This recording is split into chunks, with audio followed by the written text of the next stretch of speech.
Hello बच्चा लोग, क्या हाल चाल, कैसे हैं आप लोग। मैं आदित्य आनंद आप लोगों का वेलकम करता हूं अपने एनसीईआरटी वाला के एक रिवोल्यूशनरी प्लेटफॉर्म पे। और आज अपन स्टार्ट करने हैं वाले बेटा कूलम्स लॉ और जो प्रॉपर्टीज ऑफ चार्जेस कुछ है उसे भी पढ़ने वाले हैं। तो आ जाइए फटाफट। गुड आफ्टरनून मेरे प्यारे, मतलब तुम लोगों को कुछ हुआ बस लेट ओपी तो होना ही होना है। हाँ, पूरा टाइम पे आया हूं मैं यार, और तुम लोग लेट ओपी। अहो, क्या मजा आता है तुम्हें लेट ओपी बोलने में ना। मस्त मजा आता है नहीं। आज फिर करेंगे मजेदार एंट्री बेटा, और मजा आ जाएगा। फिजिक्स का बेहतरीन ही मजा आने वाला है सर। यस, आ जाओ आ जाओ आ जाओ आ जाओ बच्चों, फटाफट आ जाओ। गुड गुड गुड आफ्टरनून बच्चा लोग, गुड आफ्टरनून एवरीवन। चलिए, तो सब लोग आ गए हैं तो अपन स्टार्ट करें। मस्त मजा आया लास्ट क्लास में, एकदम मस्त मजा आया था ना। तो ऐसा आज भी मस्त मजा आएगा। तो एक बार थम्स अप कर दो, ओपी कर दो, जो करना है कर दो, ताकि मुझे समझ में आ जाए कि मेरे प्यारे नन्हे मुन्ने बच्चों और बच्चियों एकदम पेन कॉपी लेके बैठे हुए हैं और फटाफट कॉन्सेप्ट भी सीखेंगे और उसके एप्लीकेशन भी सीखेंगे, न्यूमेरिकल्स भी करेंगे। तो एक बार फटाफट मुझे बता दो, एकदम थम्स अप, ओपी सोपी लव सब जो मन करे सब दे दो, और फटाफट बता दो मुझे कि yes we are ready to move. जल्दी से फटाफट फटाफट बता दो, फटाफट फटाफट फटाफट फटाफट। आजा आजा आजा आजा आजा आजा। Yes yes yes. और तुम लोगों का रिकमेंडेशन था कि सर ऑब्जेक्टिव क्वेश्चन लोगे कि नहीं आप। अरे कैसे बातें कर दी बच्चों, ऑब्जेक्टिव क्वेश्चन बिल्कुल लेंगे। पूरा का पूरा बोर्ड का सब्जेक्टिव भी लिखेंगे यहीं पे। एनसीईआरटी का एक एक एक एक इंटेक्स आउटसेक्स सारे क्वेश्चन सॉल्व करेंगे। पूरा कंप्लीट पैकेज प्रोवाइड करेंगे एनसीईआरटी का। जैसा हमारे वादा किया है सर ने, वो फुलफिल होगा। Thank you. तो बहुत सारे नन्हे मुन्ने बच्चों और बच्चियों एकदम धमाकेदार तरीके से आ गए हैं।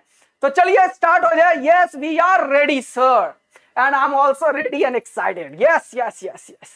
चलिए तो स्टार्ट करते हैं अपना क्लास।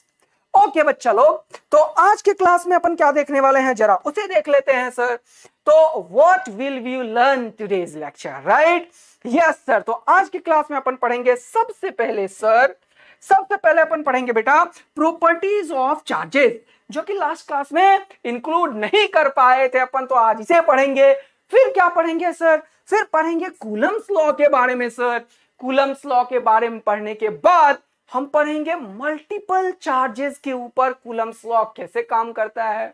इसके पीछे का एक और लॉ है जिसे हम बोलते हैं क्या क्या क्या, सुपर पोजिशन प्रिंसिपल, वो भी कर लेंगे अपन। फिर कुछ न्यूमेरिकल्स की प्रैक्टिस कर लेंगे अपन, और उसके बाद पढ़ेंगे vector form of Coulomb's law, और फिर तरीके से कूलम्स लॉ पूरा कंक्लूड करेंगे। तो टारगेट तो इतना लेके आ गए हैं, देखते हैं कहां तक आप लोग पहुंचा पाते हैं। चलिए आ जाइए। ओके सर, बहुत ही बढ़िया। तो सबसे पहले अपन पढ़ेंगे बेटा properties of charges. Okay sir, बहुत अच्छा, बहुत बढ़िया, बहुत सुंदर। तो इस प्रॉपर्टीज ऑफ चार्जेस से पढ़ने से पहले एक और चीज मैं तुम्हें बता दूं कि एनसीईआरटी का एक क्वेश्चन है, राइट। वो सबसे पहले स्टार्ट करेंगे। वार्म अप क्वेश्चन रेडी है ना। यस सर, एकदम रेडी और मस्ती में रेडी हैं अपन। तो वार्म अप क्वेश्चन एक लेते हैं एनसीईआरटी का। फर्स्ट क्वेश्चन ये रहा आपके सामने, एग्जाम्पल 1.1। इसे सॉल्व करके देखते हैं, और इससे इंडक्शन का जो दूसरा मेथड है वो भी समझ लेंगे। ओके सर, बहुत ही बढ़िया बात है। तो अब अपन क्या करने वाले हैं sir, how can you charge a metal sphere positively without touching it, this is the question. 1.1 NCERT का क्वेश्चन अपन डिस्कस करने वाले हैं, और इसके थ्रू एक मेथड सीखने वाले हैं। क्या सर, जो आपने लास्ट क्लास में पढ़ाया था, क्या पढ़ाया था sir, method of charging induction. याद आ गया ना भैया, मस्त वाली, समझ रहे हो ना। यस सर, बहुत ही बढ़िया, एकदम मस्त वाली को देखते ही भाई हम भी मस्त हो जाते हैं। यस, तो अब वहां इंडक्शन सिखाया था दूर से, दूर से भाई, दूर से, ठीक है। यस, तो यहां पे देखेंगे वही बोल रहा है, ये क्वेश्चन है एनसीईआरटी का, मैं नहीं बोल रहा, क्वेश्चन है भाई एनसीईआरटी का। How can you charge a metal sphere positively, charge कैसा करना है बेटा, पॉजिटिवली। ओके, और कैसे, without touching without touching, NCERT का पहला एग्जाम्पल का क्वेश्चन। चलिए इसका सॉल्यूशन को मैंने एक एक करके स्टेप वाइज समझाया। पहला स्टेप है an uncharged metallic sphere on an insulating metal stand. तो मैंने क्या लिया, टेक, ये मैंने ले लिया एक स्फीयर ले लिया मेटालिक, ध्यान रखना ये मेटालिक है, कंडक्टर है, फ्री इलेक्ट्रॉन्स इसमें एग्जिस्ट करते हैं, कंडक्टर में फ्री इलेक्ट्रॉन एग्जिस्ट करते हैं। Yes sir. तो ये रहा अपने पास सर एक बढ़िया सा मेटालिक, कलर चेंज करो, कलर चेंज करो। ओके सर, ये रहा मेटालिक स्फीयर, एक अच्छा सा हमने ले लिया। इसको हमने क्या किया सर, इसको हमने एक स्टैंड पे रख लिया। क्या कर दिया सर, इसको हमने एक स्टैंड पे रख लिया। बहुत ही बढ़िया बात है। ओके देखो इसका सॉल्यूशन बता रहा हूं बेटा, इसका सॉल्यूशन बता रहा हूं बेटा। अच्छा बहुत ही बढ़िया बात है। चलो अब क्या बचा हुआ है सर, एक मेटालिक स्फीयर ले लिया सब स्टैंड पे। ओके बहुत बढ़िया, ये first step cover. Yes sir. Second step में अपन ने क्या किया, bring a negatively charge rod close to the metallic sphere. अब बार बार मैं नहीं बनाऊंगा, बाद में मैं तुम्हें नोट्स अच्छा प्रोवाइड करूंगा, टेंशन मत लो। क्या बोल रहा हूं मैं, bring a negatively charge rod, है ना, close to the metallic sphere. Okay sir, तो एक मेटालिक स्फीयर आपने यहां पे लिया था ये, और इसके ऊपर क्या किया, ब्रिंग अ निगेटिवली चार्ज, ध्यान रखना मैंने निगेटिवली चार्ज रॉड इसके सामने ले आया। तो कहने का मतलब ये फोटो था और इसके सामने आपने क्या किया, एक निगेटिवली चार्ज रॉड ले आया। ओके अब क्या हुआ भाई, सर कल आपने सिखाया था इस निगेटिव चार्ज से फील्ड लाइंस यहां पे टर्मिनेट करेंगे, इस निगेटिव चार्ज से यहां पे टर्मिनेट करेंगे, इस निगेटिव चार्ज से यहां पे टर्मिनेट करेंगे और यहां पे भी टर्मिनेट करेंगे। अब क्या सर, ये एक मेटालिक स्फीयर है, तो ये फील्ड लाइंस पॉजिटिव लाइन से निकल के जो आएगा बेटा, तो इस रीजन में डायग्राम गलत बना दिया, निगेटिव चार्ज पे टर्मिनेट करेगा। तो यहां पे एक पॉजिटिव चार्ज ये इंड्यूस कर देगा सर। ठीक, ये पॉजिटिव चार्ज आ गया। अब ध्यान से सुनना बेटा, फील्ड लाइंस यहां से इधर की तरफ होगा। अच्छा, तो अब ये लाने के चलते ये निगेटिव चार्ज इसके अंदर जो फ्री इलेक्ट्रॉन्स होंगे उसको क्या करेगा, आकर्षित कर लेगा भाई, आकर्षित कर लेगा। समझ रहे हो ना चीजों को। Yes sir. तो ये जैसे ही तुमने निगेटिव चार्ज लाया, इसके अंदर का पॉजिटिव चार्ज को ये क्या करेगा, अट्रैक्ट कर लेगा। क्या करेगा, अट्रैक्ट। लेकिन एक्चुअल में क्या होता है, पॉजिटिव चार्ज एक्चुअल में मूव नहीं होता बेटा। सच्चाई क्या है बताता हूं, अभी तुम्हें ज्ञान देता हूं। ये लो एक्स्ट्रा ज्ञान। और सच्चाई क्या होता है, सच्चाई ये है कि जब तुम ये निगेटिव चार्ज यहां पे लाते हो ना, तो इस मेटल स्फीयर में जो फ्री इलेक्ट्रॉन्स होते हैं उसको ये बोलता है अबे भाग जा यहां से, क्योंकि तू मेरा दुश्मन है, तू है निगेटिव, मैं हूं निगेटिव, दोनों को रिपल्शन करवाएगा। तो इसके इलेक्ट्रॉन्स थोड़ा सा स्लाइटली शिफ्ट होता है किधर की तरफ। एक्चुअल में तो क्या है, वो इलेक्ट्रॉन क्लाउड है यार बच्चों, है ना। ऐसा थोड़ी है कि इलेक्ट्रॉन एक एक डिस्क्रीट बैठा हुआ था जैसे कल दिखाया था मैंने, ऐसा रियल में थोड़ी हो रहा है। नहीं नहीं नहीं, रियल में क्या हो रहा है सर, वो तो यार एसपीडीएफ ब्लॉक में है, इलेक्ट्रॉन क्लाउड है। समझ रहे हो ना। तो वो जब तुम इलेक्ट्रॉन को लेके आए तो वो क्या किया, थोड़ा सा पोलराइज कर दिया किसे, इलेक्ट्रॉन को।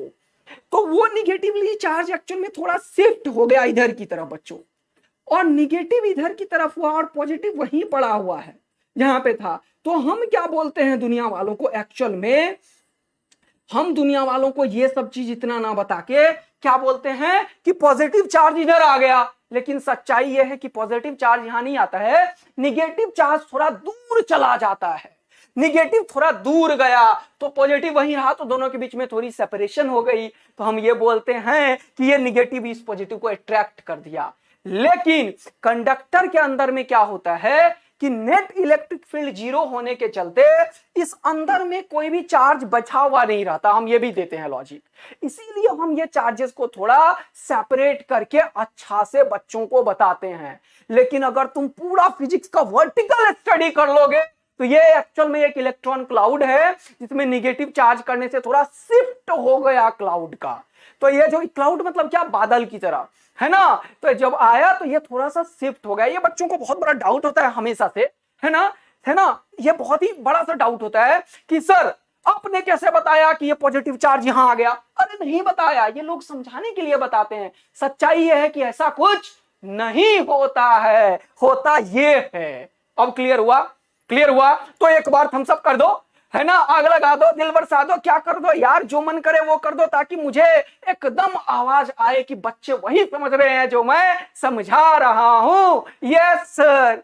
तो इलेक्ट्रॉन उधर शिफ्ट हुआ है, पॉजिटिव इधर, तो एक्चुअल में हम बोलते हैं कि पॉजिटिव चार्ज इधर आया और निगेटिव चार्ज यहां आ गया है। लेकिन सच्चाई ये है सर, पूरा समझ में आ गया है एक एक बच्चों को, है ना। Yes okay. अब क्या है कहानी सर, अब ये हो गया। अब ये जो कंडक्ट, ये जो चीज है, ये बेटा पहले से ही पूरा क्या है, न्यूट्रल है। लेकिन चार्ज कंजर्वेशन जो अभी पढ़ने वाले हैं वो बेसिक लॉ है फिजिक्स का। अरे भाई थैंक यू यार बच्चों, मजा ही आ गया, मजा ही आ गया भाई, मजा ही आ गया, राइट। तो यहां पे ये पहले कितना है, इसके ऊपर क्यू नेट 0 है सर, क्यू नेट कितना है, 0। तो जितना पॉजिटिव चार्ज यहां पे है उतना ही निगेटिव चार्ज भी हो जाएगा। ओके आ गया सर, ये आपने लास्ट क्लास में बहुत बढ़िया तगड़ा बताया था। तो देखो एक्चुअल में जितना निगेटिव है उतना ही पॉजिटिव है ना, दिख रहा है ना। तो अभी भी वही होगा, वो जो अंदर में पॉजिटिव निगेटिव है वही तो शिफ्ट हुआ है थोड़ा सा इंडक्शन से। अरे भाई एकदम बढ़िया बात बोल रहे हो सर, है ना। तो मेटल पहले कैसा था, न्यूट्रल, उसमें निगेटिव चार्ज आने से क्या हुआ, पोलराइज हो गया, निगेटिव चार्ज का उधर और पॉजिटिव चार्ज का इधर, दोनों में कुछ क्या हो गए, सेपरेशन हो गए। और इन सेपरेशन के चलते हमें पता चला कि निगेटिव इधर है और पॉजिटिव इधर है। अच्छा सर एकदम बढ़िया तगड़ा, थैंक यू बच्चा लोग, लव यू बच्चा लोग, मजा ही दिला दियो यार तुम लोग जीवन का, मस्त मजा आया है। अगला स्टेप क्या है बेटा, अगला है as the rod brought close to the sphere the free electron in the sphere move away due to the repulsion and start pulling up at the further end। ये हमने समझ लिया अभी सर, यस, कि जैसे जैसे रॉड को आपने क्लोज लाया, क्लोज लाने के बाद की कहानी क्या हुई, ये कहानी ये क्या हुआ भाई, अच्छा हाँ, ये जो कहानी हुआ क्लोज लाने के चलते पॉजिटिव निगेटिव, उसको आपने एक्सप्लेन कर दिया इस स्टेप में सर, बहुत ही बढ़िया बात है, ये स्टेप पूरा समझ में आ गया। अगला क्या है sir, connect the sphere to the ground by conducting wire. अब देखना मजा आएगा। अब सर आपके पास ये रहा स्फीयर आपका, ओके, यहाँ पे आपने निगेटिव चार्जेस ले लिए हैं सर, यहाँ पे पॉजिटिव ले लिया है सर आपने, बहुत मजा आया है सर। यहाँ पे आपने निगेटिव चार्जेस लिया था, ये आपका इंसुलेटिंग स्टैंड था, बहुत सुंदर, बहुत बढ़िया, बहुत मजा आ रहा है। अब क्या हुआ सर, अब ये पॉजिटिव है और ये निगेटिव है, दोनों बराबर है। मैंने बोला connect the sphere to the ground by conducting wire, इसको बोलते हैं अर्थिंग। क्या बोलते हैं, अर्थिंग। तो अर्थिंग का प्रोसेस ऐसा कुछ होता है, ये मैंने लिया, इसको कनेक्ट किया, है ना, इसको कनेक्ट किया, और ऐसे बोलते हैं, जब भी मैं अर्थिंग बोलूं तो ऐसे बड़ा वाला छोटा वाला छोटा वाला छोटा वाला छोटा वाला, इसको बोलते हैं अर्थिंग। अच्छा तो ये क्या किया, अर्थ हो गया, अर्थ, ऐसे ऐसे बोलते हैं, ठीक। तो अभी मैं अर्थिंग के बारे में पूरा डिटेल एक क्लास में बताऊंगा तुम्हें कि what is the real meaning of earthing. फिलहाल इतना समझना है कि जब भी हम अर्थिंग करते हैं तो अर्थ क्या कर सकता है, ये इस निगेटिव चार्ज को अपने अंदर समावेश कर सकता है, क्योंकि धरती माता है भाई, माता के अंदर कुछ भी चार्ज जा सकता है। मतलब एक्चुअल में अर्थ को हम क्या मानते हैं, इनफाइनाइट कैपेसिटी का एक मानते हैं, वो मैंने पढ़ाया नहीं लेकिन थोड़ा सा ज्ञान देना पसंद करूंगा। इनफाइनाइट कैपेसिटी मानते हैं, इसमें कोई भी चार्ज जा सकता है, इसका कुछ नहीं होता। तो ये अर्थ से कनेक्ट होने के बाद क्या हुआ, ये कनेक्टिंग वायर है, तो ये चार्ज जो ये निगेटिव चार्ज है, ये दूर बैठा हुआ है और ये इसको धक्का भी दे रहा है, इन दोनों में रिपल्शन भी हो रहा है। तो ये निगेटिव चार्ज इस कंडक्टर के थ्रू अर्थ में समावेश कर गया, राइट, यस सर। लेकिन ये पॉजिटिव चार्ज को ये अट्रैक्ट कर रखा है, तो इसका कुछ नहीं हुआ, यस सर। यानी कि कनेक्ट करने के बाद ये सारे निगेटिव चार्ज चले गए और ये खत्म हो गया। अच्छा अगला स्टेप क्या है, disconnect the sphere from the ground. अब ये था, निगेटिव चार्ज निपट चुका है, पॉजिटिव चार्ज यहाँ बचा हुआ है। बहुत बढ़िया बात है सर, ये यहाँ पे बैठा हुआ था। अच्छा, और ये मैंने क्या किया सर, ये आपने कनेक्ट कर रखा था। अब क्या किया मैंने इसे डिस्कनेक्ट किया। खूब मस्त, यस सर, बहुत ही बढ़िया। अगला क्या है बेटा, रिमूव द इलेक्ट्रिफाइड रॉड। अब वो जो रॉड है हमारे पास, उसको हमने क्या किया, रिमूव कर दिया। तो सर ये स्टैंड था, बहुत ही तगड़ा स्टैंड है सर, और यहां पे हमने क्या किया था, ये रॉड जो रखा था उसको हटा दिया। तो अब दो केसेस क्रिएट हुए। क्या क्या, ये दोनों केसेस क्रिएट हो गए बेटा, कि जैसे ही तुमने ये रॉड को हटाया तो यहाँ का जो ये पॉजिटिव चार्ज था, इसको क्या हुआ, ये पूरा स्प्रेड हो गया चार्ज स्फीयर के सरफेस पे। इसके पीछे का एक और फिजिक्स है बेटा, और वो फिजिक्स क्या है जरा ये भी समझ लो, मजा आ जाएगा तुरंत से। कभी भी अगर तुम चार्ज को ऐसे किसी कंडक्टर पे, ये क्या था, मेटल, क्या था ये, मेटल, ध्यान देना।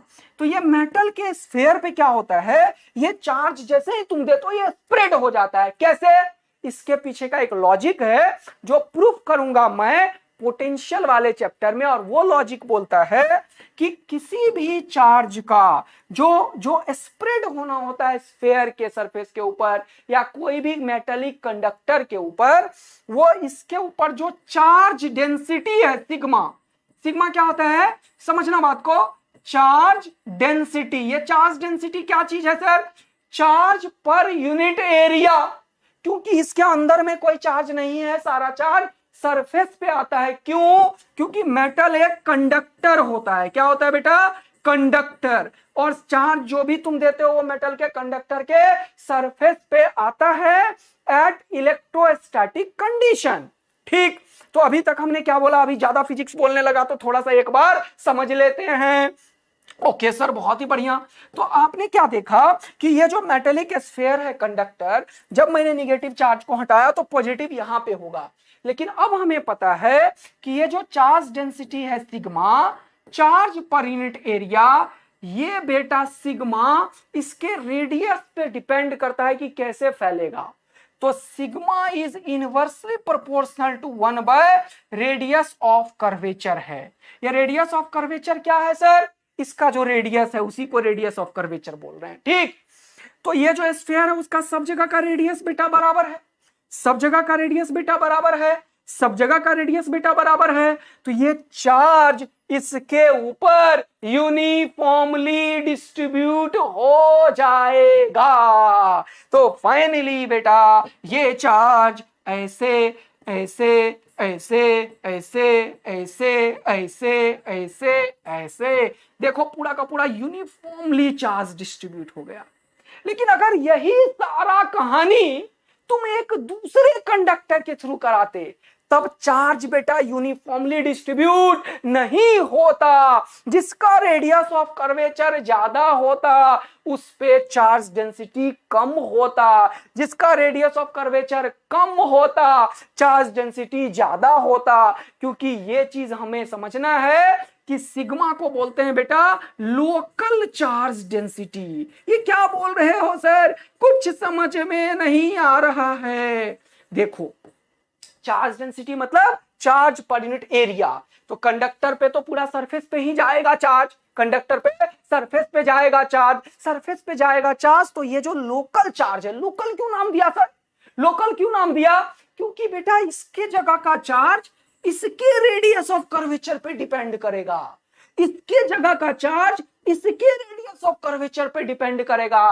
That's why the name is given local charge density. ओहो, और ग्लोबल बोलते हैं तो सबका है ना, ग्लोबल मतलब सबका, लोकल मतलब सर अर्थिंग नहीं पढ़ाया कल, अरे कल नहीं पढ़ाया इसीलिए तो आज पढ़ाया। अरे यार ऐसे मत करो भैया, ऐसे ना करो भैया, ऐसे ना करो। यस सर, तो रेडियस ऑफ कर्वेचर क्या है, ये रेडियस है सर, रेडियस। अच्छा, बहुत तगड़ा समझ में आ गया कि हमारा मकसद सफल हुआ और हमने क्या किया है ना, ये जो एक्सपेरिमेंट करा इसमें क्या हुआ, metal sphere gets charged by the process of induction and the rod does not lose any of its charge. ये बहुत ही इंपॉर्टेंट है, मैंने बताया था भाई सुंदर कन्या को दूर से देख देख के तुम पढ़ना शुरू किए, लेकिन सुंदर कन्या की पढ़ाई पे कोई इफेक्ट नहीं हुआ था। तो वही आपने लिखा सर कि इसका चार्ज को कोई इफेक्ट नहीं हुआ है, लेकिन ये चार्ज हो गया है। तो हमने देखा कि एक निगेटिव चार्ज से लाके एक बॉडी जिसपे कोई चार्ज नहीं था उसके ऊपर ने हमने चार्ज कर दिया इन स्टेप्स को फॉलो करते हुए। और हमने ये भी देख लिया सर कि इस एक्सपेरिमेंट में मेटल स्फीयर में चार्ज आ गया है,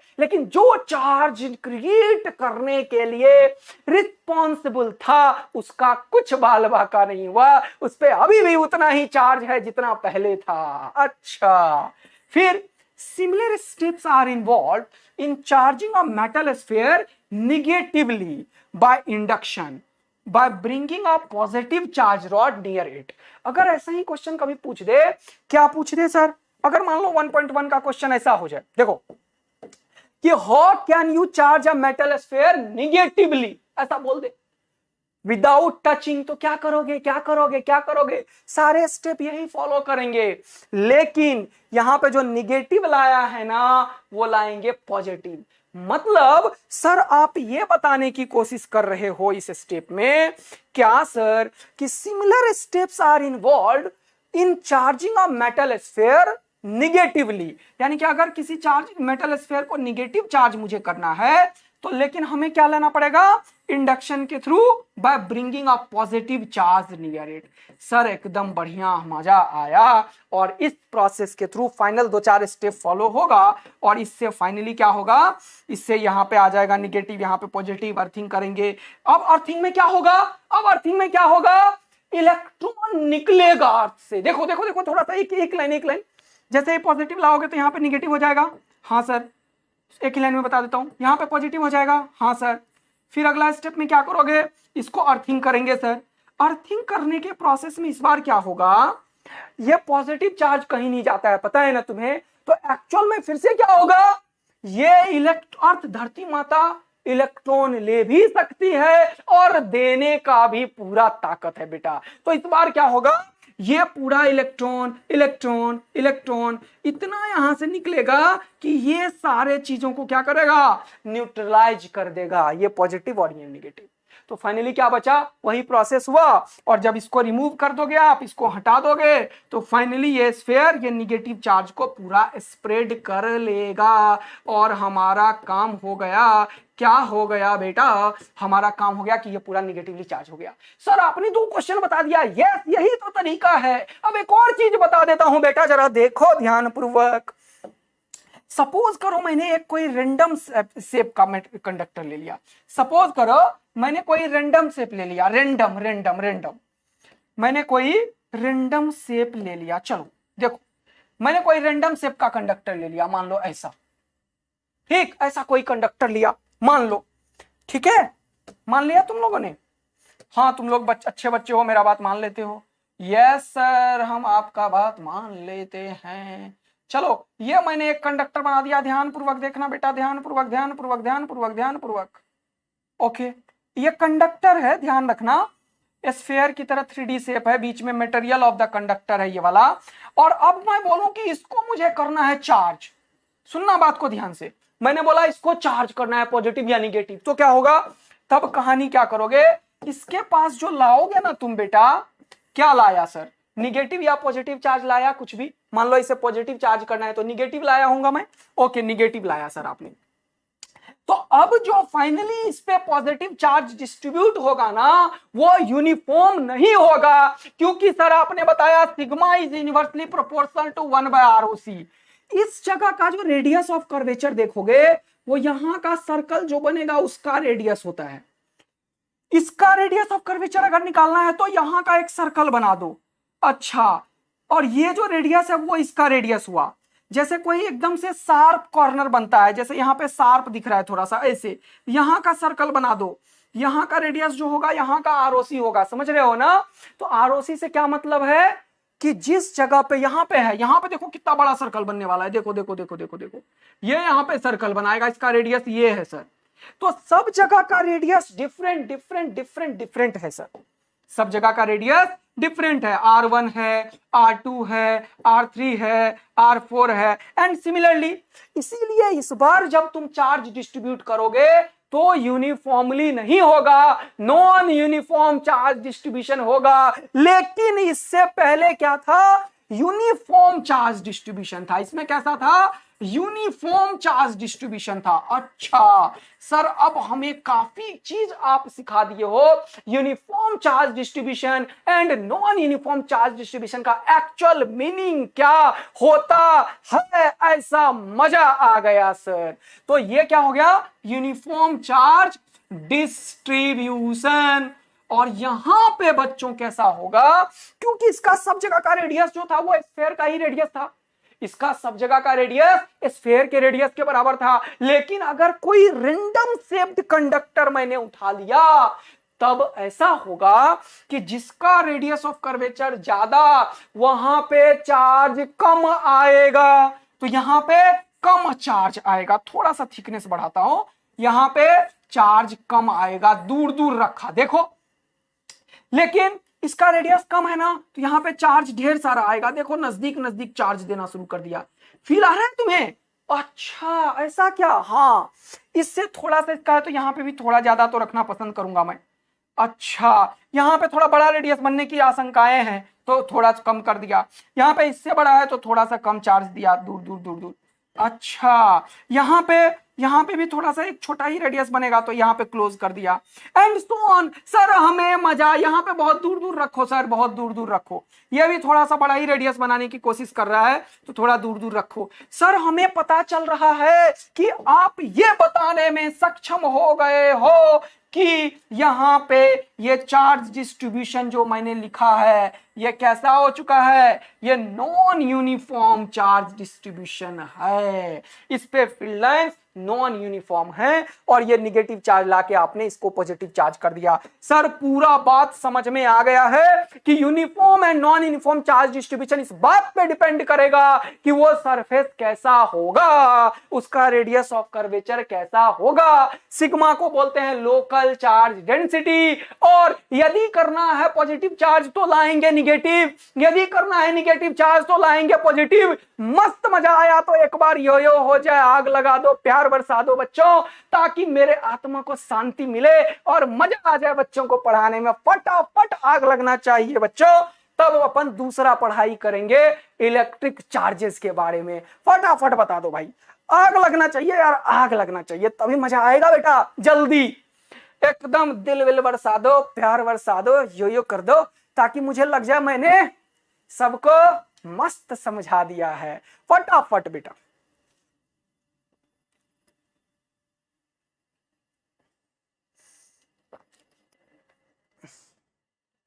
यस सर बहुत बढ़िया, यो यो OP love you.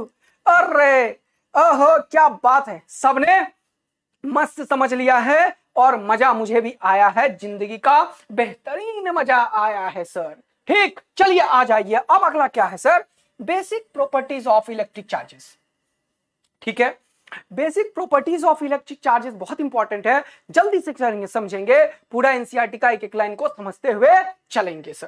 Thank you बच्चा लोग, लव यू बच्चा लोग, आप लोगों ने एकदम बरसात मार दी यार। ओहो क्या बात है, मजा आ रहा है यार पढ़ाने में, सच्ची में बहुत मजा आ रहा है। ठीक है, तो बेटा चार्ज के बारे में जब मैं बात करूं तो मैंने तुम्हें पहले ही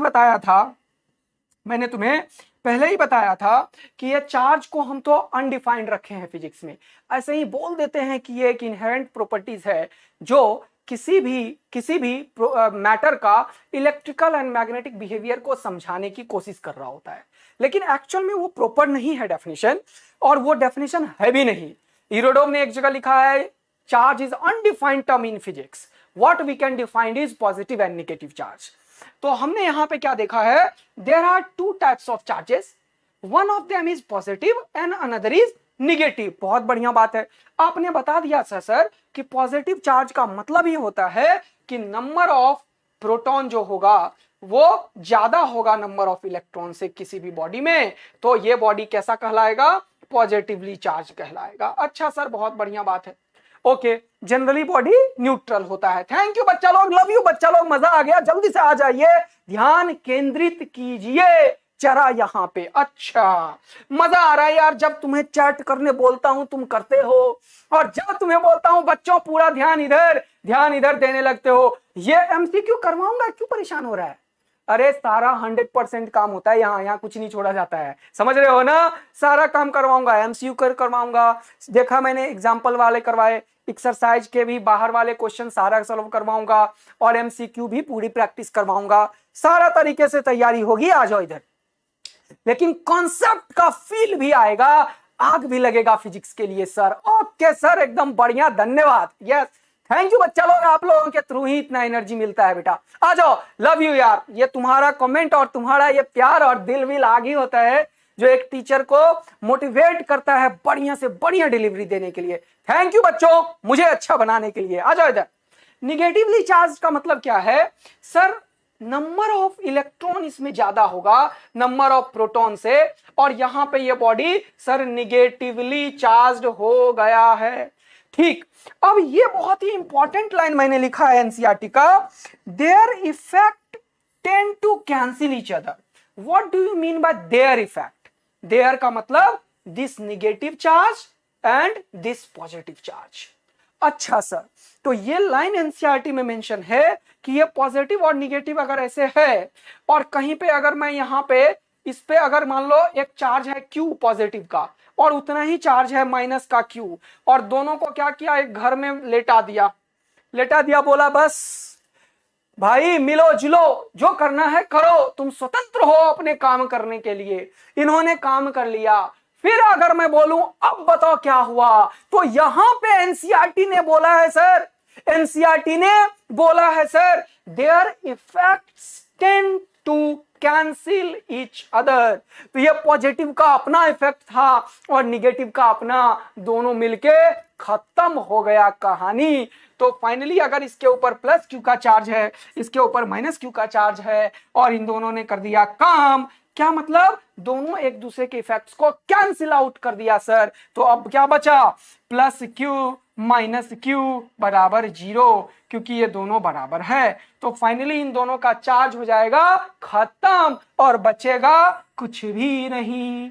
तो ये अगर A है तो A खाली हो गया और B भी खाली हो गया, दोनों अपने अपने घर के रास्ते निकल जाएंगे। ओहो सर, एकदम बढ़िया मजेदार बात समझ में आ गया, न्यूट्रल हो चुका है, और यहाँ पे आपने चार्ज कंजर्वेशन बनानी शुरू कर दी है।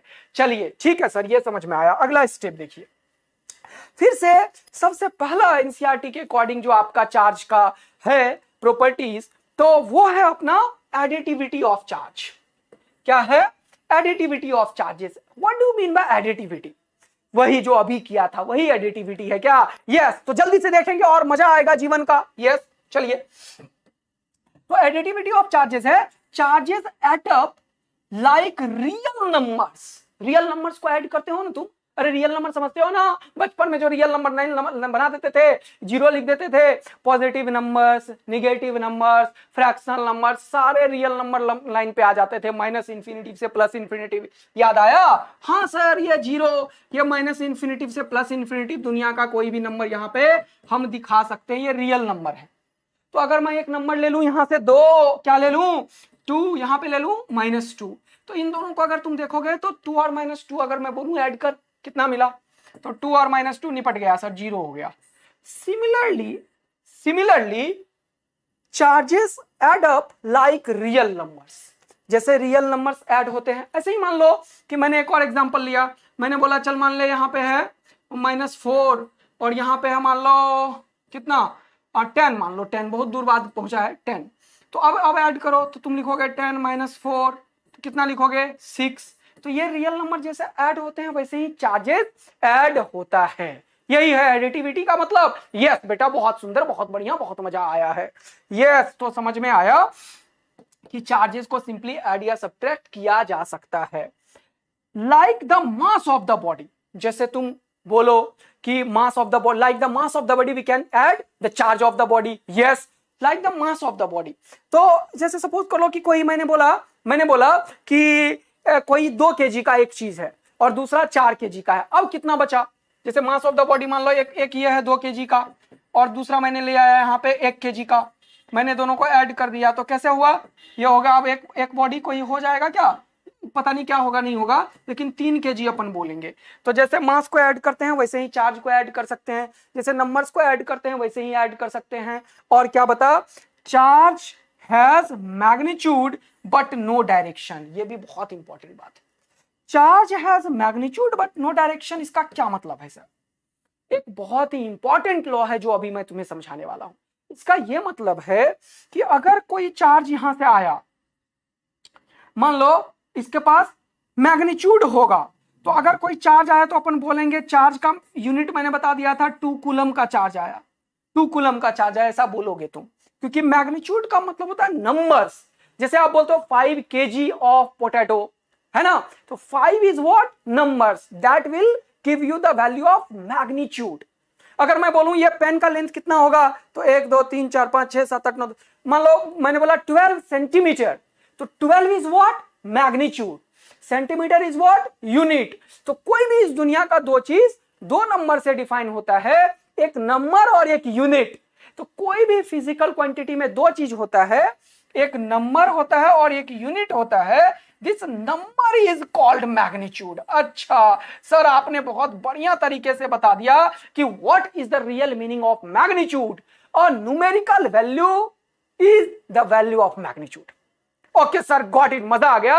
न्यूमेरिकल वैल्यू का सीधा मतलब होता है मैग्नीट्यूड, न्यूमेरिकल वैल्यू का सीधा मतलब होता है मैग्नीट्यूड। तो यहां पे ये 2 कूलम मैग्नीट्यूड है। अच्छा, इसका डायरेक्शन की बात अपन नहीं करेंगे, ये लाइन को मैं दोबारा से एक्सप्लेन करने वाला हूं, अभी फिलहाल समझना, इसमें डायरेक्शन मैटर नहीं करेगा, 2 कूलम होता है ना, मस्त। जैसे पोटैटो हुआ, मैंने बोला 2 kg पोटैटो, तुमने बोला किधर के डायरेक्शन में है 2 किलो पोटैटो, बताओ।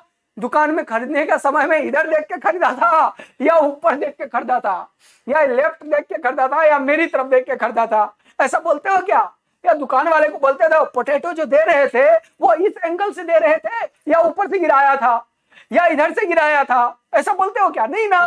तो this is the real meaning of direction. तो जैसे मैंने बोला 2 कूलम चार्ज, तो 2 कूलम चार्ज भाई ऐसा नहीं था कि हाथ इधर था और इधर से आया था तभी 2 कूलम चार्ज का कोई मतलब है।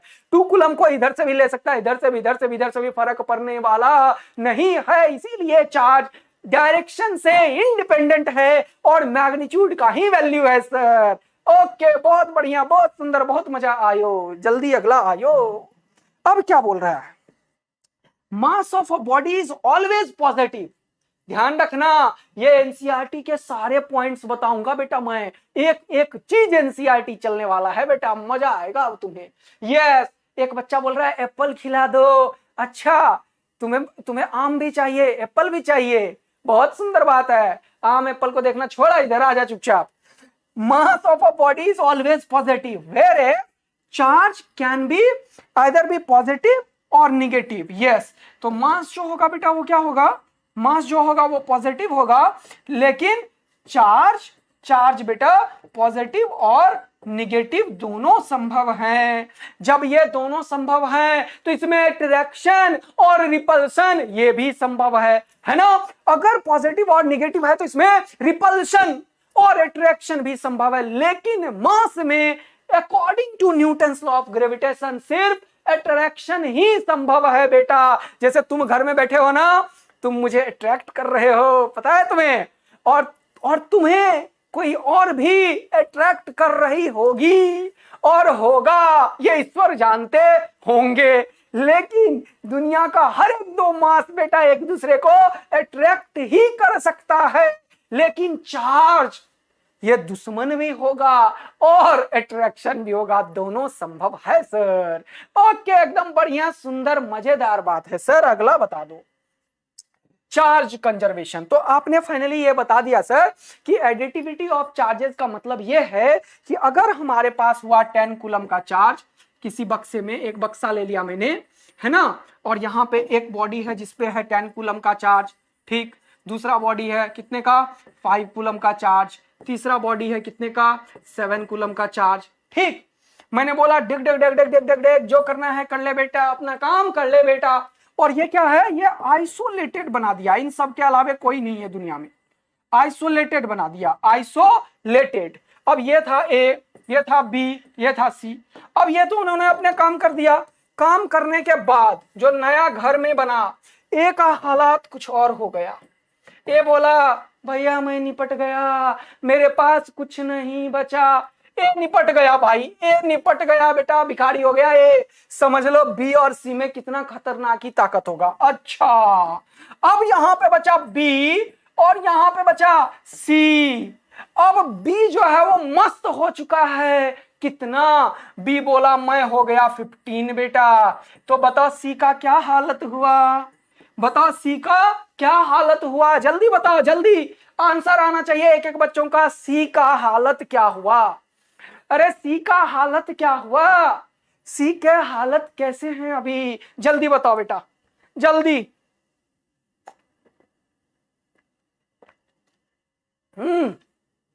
देखो पानी पी लिया मैंने।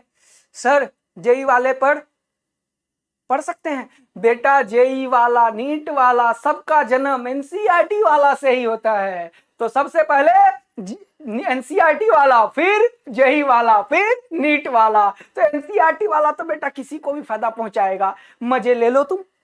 अच्छा तो सर ये 10 और 5 हो गया, इसका कुछ हुआ नहीं है, बैठ के देख रहा था। हाँ ये दोनों ही कर लिया सारा कहानी, और ये बैठ के देख ही रहा था। तो ये आखिर आपने कैसे बताए? जो बच्चा लोग, अरे 12 10 भाई साहब निपटे पड़े हैं, निपटे पड़े हैं।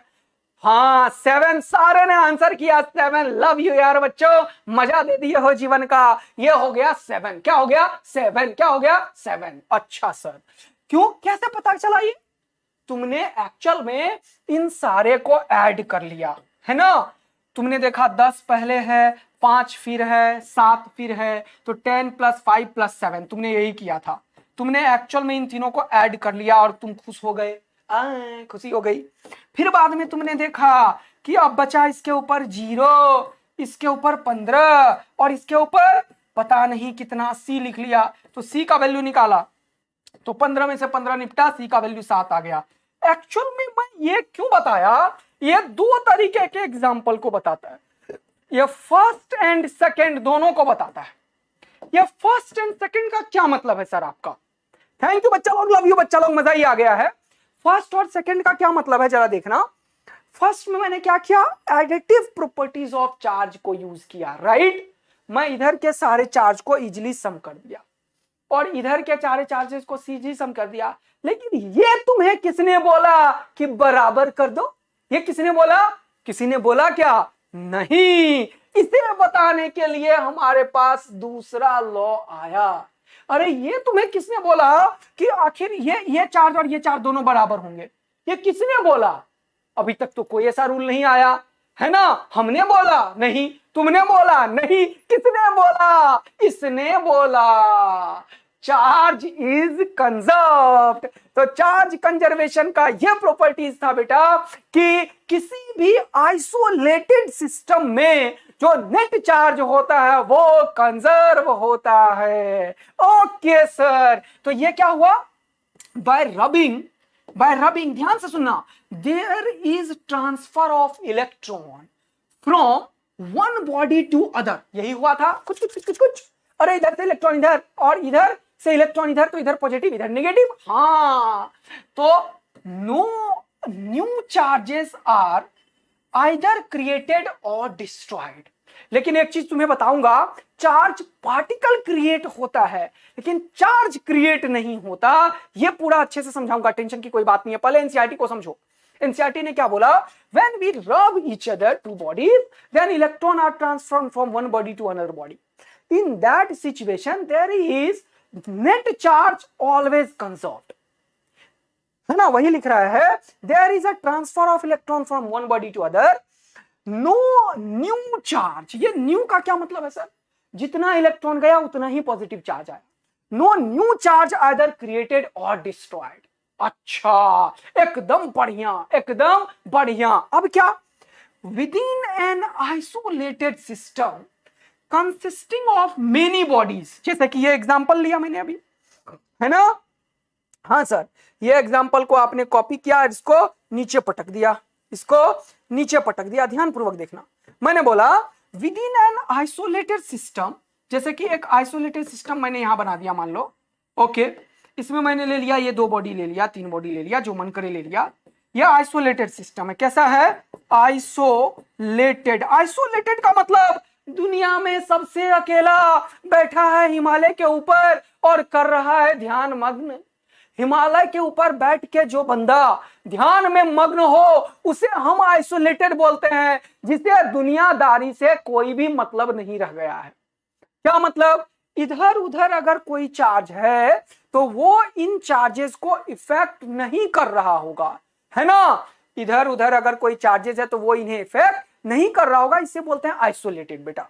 तो मैंने बोला within an isolated system consisting of many charged bodies due to interaction among the bodies, है ना। इन तीनों में गुपचुप गुपचुप गुपचुप गुपचुप गुपचुप, है ना, हो गया टक टकाटक काम। इंटरेक्शन अमंग द बॉडीज, समझ गए ना, ये सब एक दूसरे से इंटरेक्ट हुए, मिले जुले, दोस्ती करी, फिर क्या हुआ? चार्जेस में get redistributed. The most important line is redistributed. Charges इधर से उधर, उधर से उधर, उधर से उधर, रीडिस्ट्रीब्यूशन ऑफ चार्जेस हो गया। बट क्या? But it is found that the total charge of the isolated system always conserved होगा। सर ये लाइन एकदम याद हो गया, हमें समझ में आ गया कि किसी भी आइसोलेटेड सिस्टम में जब मल्टीपल चार्ज बॉडीज होंगी तो इन सब में इंटरेक्शन होगा, और ड्यू टू दैट इंटरेक्शन, है ना, ड्यू टू दैट इंटरेक्शन क्या होगा?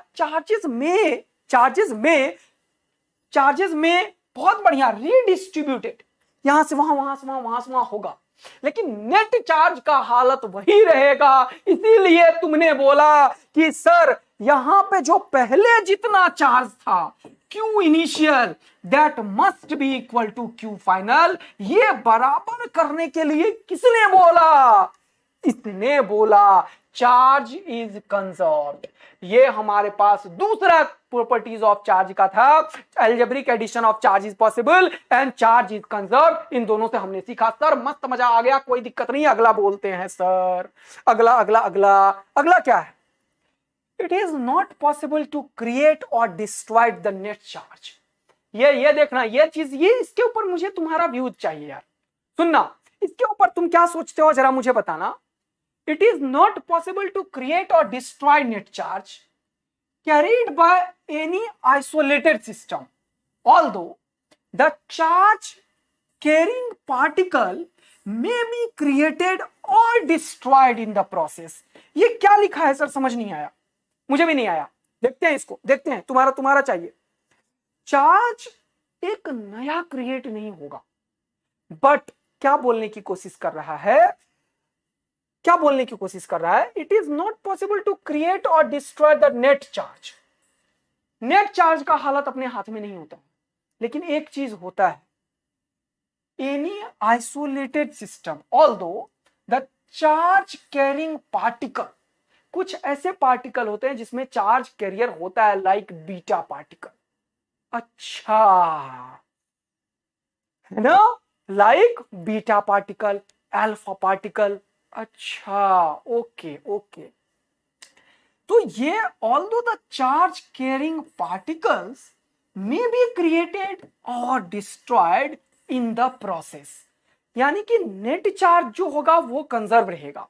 नेट चार्ज पहले अगर 0 था तो अब भी 0 ही रहेगा, लेकिन जो क्रिएट होने के बाद कुछ डिफरेंट पार्टिकल्स बन जाते हैं प्रोसेस में, वो पार्टिकल पॉजिटिव और निगेटिव होके ऐसा हो सकता है कि पॉजिटिव और निगेटिव हो जाए। क्या बोलना चाह रहा हूं जरा सुनना।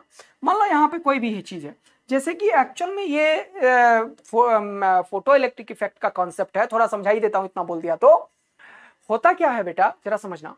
न्यूक्लियॉन्स जो होता है, न्यूक्लियॉन्स, जरा समझा रहा हूं, फिजिक्स समझा देता हूं। न्यूक्लियॉन्स में क्या होता है?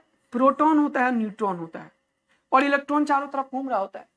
तो कभी कभी कुछ हैवी न्यूक्लियस में ये प्रोटॉन और न्यूट्रॉन का जो रेशियो है ये अनबैलेंस्ड हो जाता है, right.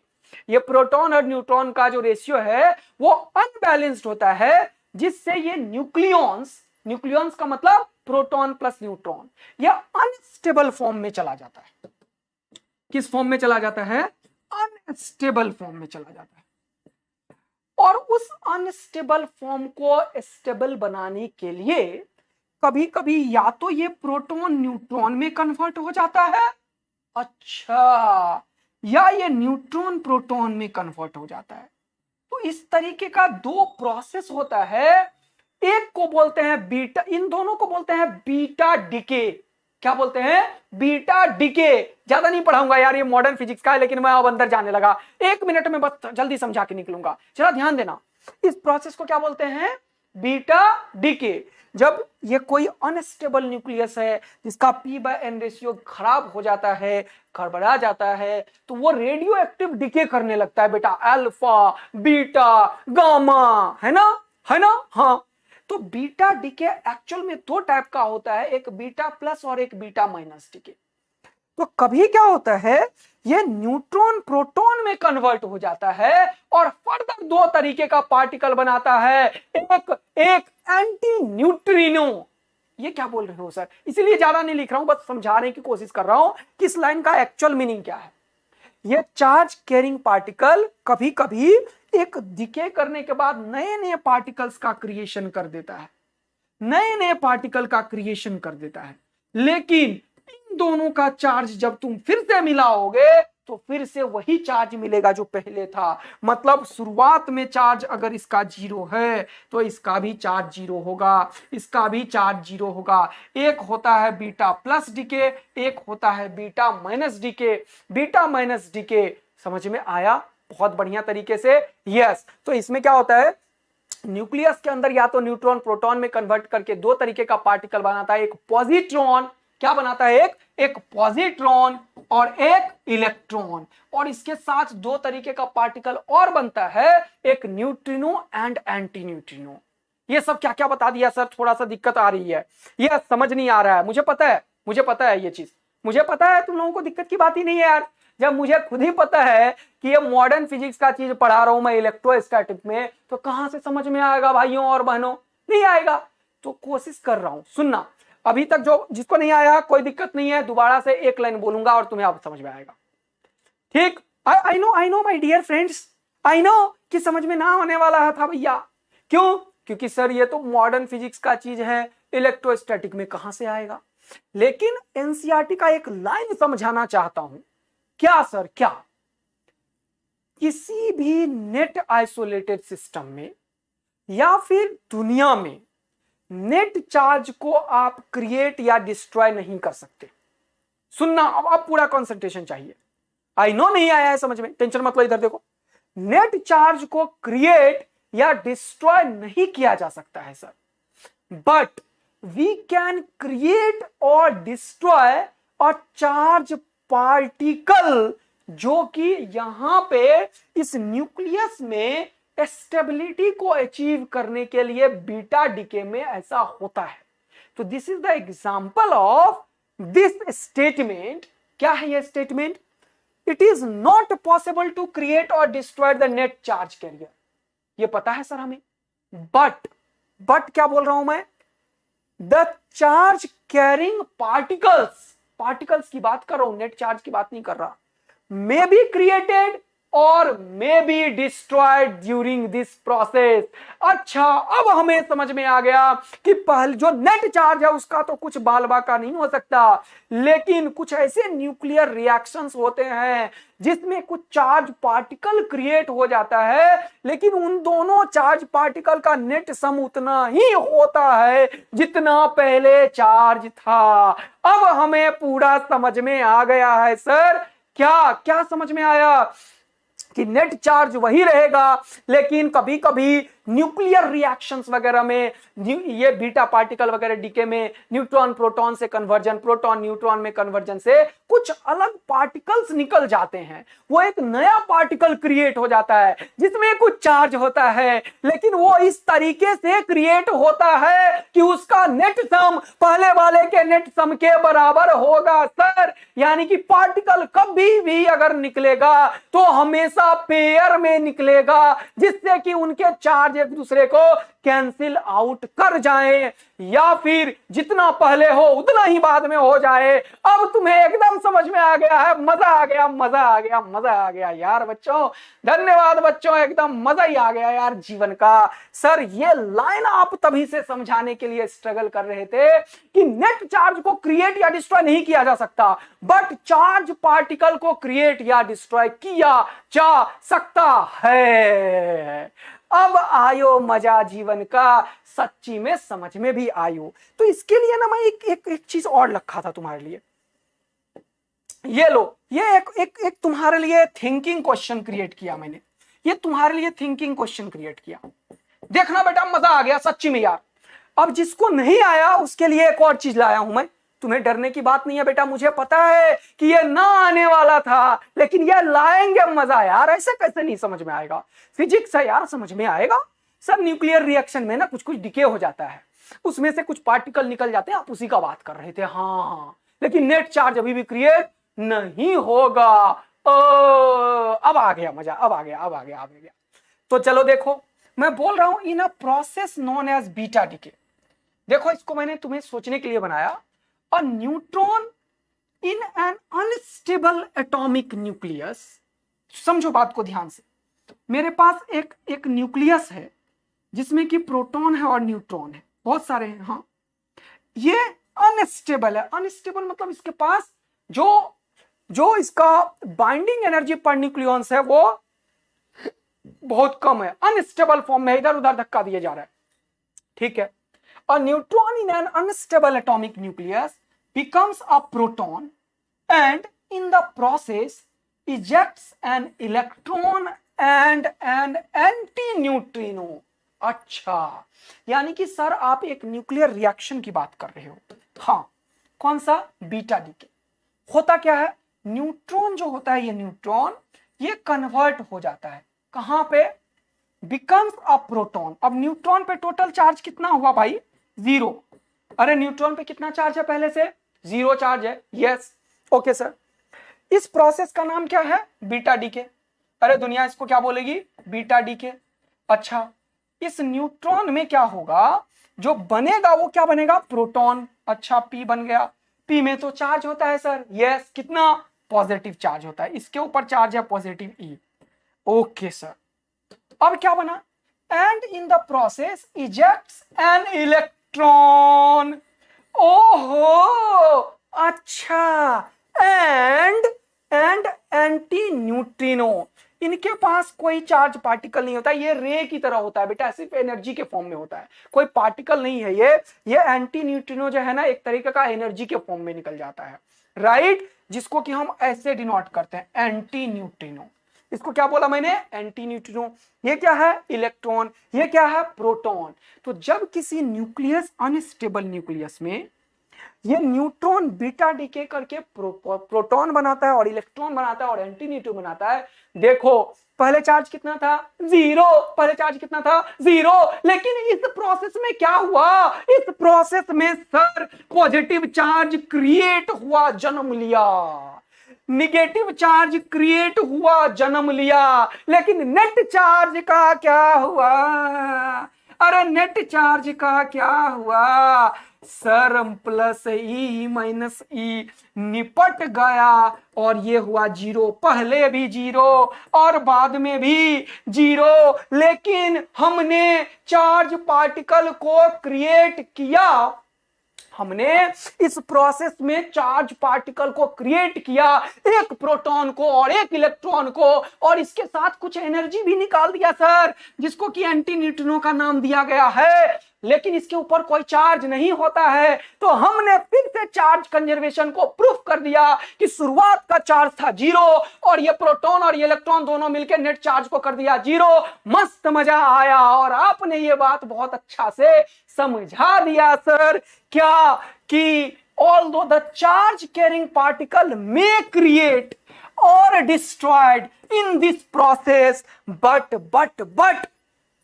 net charge remains constant। अब अगर सबको समझ में आया बेटा तो एक बार तो आग लग जानी चाहिए, पता चल जाना चाहिए मुझे कि मैंने अपने प्यारे बच्चों को सब कुछ बढ़िया समझा दिया है। तो एक बार तो आग लगना बनता है यार बच्चों। जल्दी से लव सब बरसा दो, आग लगा दो, बता दो मुझे कि सर आपने सब कुछ समझा दिया और मस्त मजा आयो जीवन का। सर एक बार तो मस्त मजा आयो बता ही दो यार तुम लोग, ताकि मुझे समझ में आएगा। ये बात बच्चों के दिमाग में सेट हो गया कि charge particle may be created but net charge never be created, never be destroyed. Example beta particle.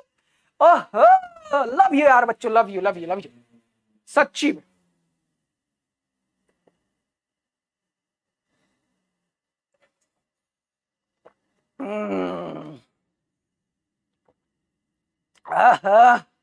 मजा आ गया। ये धन्यवाद बच्चों, थैंक यू। अब अगला काम करते हैं सर फटाफट। यस सर आपने ये भी बता दिया, ये भी बता दिया, अगला बताओ क्वांटाइजेशन ऑफ चार्ज। ठीक, yes sir quantization of charge बोलता है कि चार्ज कभी भी अगर लेके जाओगे, है ना, जैसे इंडिया में आजकल क्या बोलोगे, क्वांटाइजेशन ऑफ क्वाइन। तुम्हें मैं बोलूं मुझे मिनिमम पैसा दो, तुम बोलोगे 1 रुपया से कम नहीं दूंगा, 50 पैसे थोड़ी चलते हैं आजकल की दुनिया में, नहीं ना। तो मिनिमम तुम मुझे 1 ही रुपया दोगे। मैं बोलूंगा मुझे और कम दो, मुझे चाहिए, मुझे और कम दो, तुम बोलोगे नहीं दे पाऊंगा सर। अब मेरे पास ना है, 1 रुपया से कम गवर्नमेंट ऑफ इंडिया देना बंद कर दी है, तो 1 रुपया से कम आपको नहीं मिल सकता सर। मैं बोलूंगा नहीं मुझे दो भाई दो, तुम बोलोगे एग्जिस्ट ही नहीं करता। तो अब तुमको ये मत बोल देना कि मेरे घर में 10 रुपए का छुटकी सा क्वाइन है 10 पैसे का, मेरे घर में 5 पैसे का भी है, टेंशन मत ले ठीक है ना। तो मैं 5 पैसे 10 पैसे की बात नहीं कर रहा, मैं बोल रहा हूं मुझे दे दो। अरे कितना, सबसे कम इंडिया का पैसा दे दो। तुम बोलोगे सर आपको 1 रुपया मतलब 100 पैसा से कम मिलने वाला नहीं है। This is quantization. अब मैं तुम्हें अगर मांगूंगा मुझे 2 दो, 4 दो, 6 दो, 8 दो, तो तुम 1 के मल्टीपल में मुझे टिक टिक टिक टिक टिक टिक टिक टिक देते चले जाओगे। यस, तो इजीली क्वांटाइजेशन का यह मतलब है कि जो चीज है वो किसी एक पर्टिकुलर चीज के मल्टीपल में होना चाहिए sir. Yes, this is called quantization.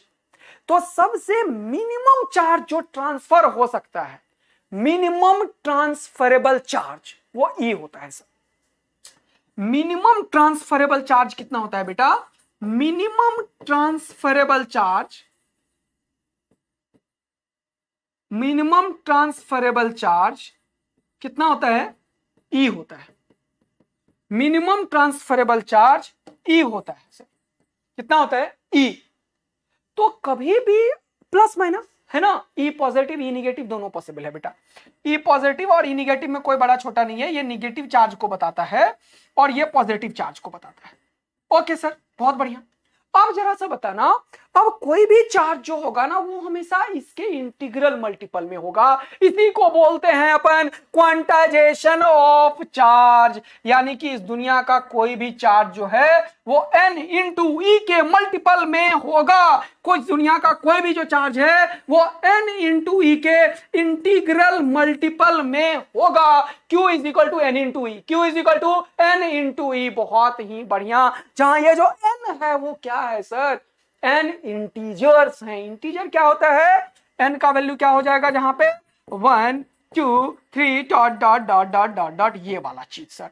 बहुत ही बढ़िया बात हमें समझ में आ गया सर। यही आपने लिखा एक्सपेरिमेंटली। अच्छा ये पता कैसे चला आपको, एक्सपेरिमेंट करके एक एक चीज फील आएगा बेटा। तो दोबारा से इसको समझते हैं, जरा ध्यान दीजिएगा, कंसंट्रेशन लेवल भी बढ़ाइएगा। Experimentally it is established that all free charges, ये भी बहुत इंपॉर्टेंट है क्योंकि तुम बोलोगे सर इससे छोटा चार्ज अवेलेबल है क्वार्क्स जो न्यूक्लियॉन्स में होता है, लेकिन वो अनस्टेबल होता है बेटा, फ्रीली एग्जिस्ट नहीं करता। अच्छा सर, तो यहां पे क्या है, experimentally it is established that all free charges are integral multiple of basic unit of charge denoted by E। सबसे छोटा सा यूनिट कौन सा है, E। E से छोटा नहीं है कोई भी चार्ज, तो इस दुनिया का कोई भी चार्ज हमेशा E के मल्टीपल में होगा। thus charge Q on a body is always given by Q is equal to N into E, जहां पे N क्या है, 1 2 3 4 5 6। सर एकदम हमें समझ में आ गया, E जो होता है इलेक्ट्रॉन के चार्ज को रिप्रेजेंट कर रहा है, जिसका वैल्यू होता है सर कितना कितना, E is equal to 1.6 into 10 का पावर -19 कूलम। बहुत अच्छा बात है सर, बहुत बढ़िया, बहुत सुंदर, बहुत मजेदार बात आ गया है सर, राइट। तो यहां पे हमें बात समझ में ये आ गया है सर, हमें बात समझ में ये आ गया है कि कोई भी चार्ज इस दुनिया का Q is equal to N into E के फॉर्म में होगा। बहुत बढ़िया। अब अगला, this basic unit of charge is charge that an electron और प्रोटॉन कैरीज और the value of charge is this. ये जो बेसिक यूनिट मैं बोलना चाह रहा हूं वो क्या है बेटा, वो E है, और E का वैल्यू कितना है, 1.6 इंटू 10 का पावर -19 कूलम। बहुत बढ़िया। Charge on an electron is written as -E and that on a proton is written as +E। charge on electron is written as -E and that on the proton is written as +E। Sir quantization of charge भी पूरा पता चल गया है। तो कभी कभी questions इसके ऊपर आ सकता है कि कौन सा चार्ज पॉसिबल है, which of the following charge is possible। जरा देखेंगे आगे, थोड़ा एक दो चीज और मैंने लिख के लाया हुआ है, तो इसको देखो। ये जो कूलम है ना बेटा, ये बहुत बड़ा यूनिट है, तो हम इसे छोटे से यूनिट में कन्वर्ट करते हैं और अपने पास दो तरीके की चीज यूज करते हैं, एक मिली कूलम और एक माइक्रो कूलम। बेटा देखो, माइक्रो को ऐसे डिनोट करते हैं, इसको बोलते हैं माइक्रो कूलम और इसको बोलते हैं मिली कूलम। मिली का मतलब 10 का पावर -3 और माइक्रो का मतलब 10 का पावर -6। ठीक, ये भी आ गया समझ में सर। वैल्यू E का सर आपने लिख दिया था पीछे भी, यहां भी बता दिया 1.6 इंटू 10 का पावर -19। यही याद रखिए, इतना याद रखने की आवश्यकता नहीं है, लेकिन ये कूलम में है, ये भी समझ जाइए। ठीक है, अब अगला क्या है, thus the charge on any body is always an integral multiple of E and can be increased or decreased in the step of E। इसका क्या मतलब है सर, इसका मतलब है कि चार्ज आपका 1E हो सकता है, 2E हो सकता है, 3E हो सकता है, 4E हो सकता है ना, 1000E हो सकता है ना, 2000E हो सकता है, और कोई भी नंबर हो सकता है। मतलब E के ही स्टेप में जाएगा, E से छोटा संभव नहीं है। यानी कि कभी भी अगर मैं बोलूं कि बताओ कि ये कोई भी चार्ज जो है वो पॉसिबल है या नहीं है, जैसे कि ये एक एनसीईआरटी का मैंने क्वेश्चन लिया है ना, लेकिन इससे पहले मैं तुम्हें कुछ बताना चाहता हूं। मैं अगर कोई चार्ज दिया, मैं बोलूं बताओ ये चार्ज संभव है या नहीं है, तो तुम क्या बोलोगे, तुम n का वैल्यू निकालोगे। जैसे कि n निकालोगे तो n इज इक्वल टू क्या लिखोगे, q बाई डिवाइड किया, और इसको डिवाइड करने के बाद जो वैल्यू मिलेगा वो तुम्हें सिर्फ इंटीजर मिलने चाहिए, 1 2 3 dot dot dot 4 5 6 7 8 1 lakh 2 lakh 3 lakh 5 lakh 4 lakh, है ना। ये अगर मिला तो तुम बोलोगे कि ये जो क्यू चार्ज है वो इस दुनिया में पॉसिबल चार्ज है, अदरवाइज वो चार्ज पॉसिबल नहीं है। तो यहां से सर आपने बहुत अच्छा तरीके से क्वांटाइजेशन ऑफ चार्ज को बता दिया। ये सबसे पहले हमें क्वांटाइजेशन के बारे में फैराडेज ने ज्ञान दिया था। तो the quantization of charge was first suggested by the experimental scientist या experimental law of electrostatic discovered by Faraday's. तो ये भी मैंने एनसीईआरटी से तुम्हें प्रोवाइड कराया कि फैराडे सबसे पहले एक्सपेरिमेंट करके ये चीज का ज्ञान ले लिया था, जब इलेक्ट्रोलाइटिक का एक्सपेरिमेंट कर रहा था वो, कि कोई भी चार्ज इस दुनिया में ई के इंटीग्रल मल्टीपल पे ही संभव है। चलिए बहुत बढ़िया, अगला लाइन आ जाइए सर। तो एक क्वेश्चन है, जल्दी से करेंगे ये क्वेश्चन, फटाफट करेंगे क्या? यस सर एकदम करेंगे। एक बच्चा क्या बोल रहा है, can we take negative integers, why not? इसका मतलब बस इतना सा है कि बॉडी निगेटिव चार्ज भी हो सकता है। ओके हो गया, बहुत बढ़िया। Can we take negative integer, समझ में आ गया ना बेटा। इसका मतलब -2 लिखा तुमने, इसका क्या मतलब -2 इंटू 1.6 इंटू 10 का पावर -3, मतलब body will be negatively charged. Body कैसा हो जाएगा? नेगेटिवली चार्ज हो जाएगा। ये कौन है भाई? ये कुछ एक लोग हैं जो क्वेश्चन मार्क कर रहे हैं, ये कौन है सर?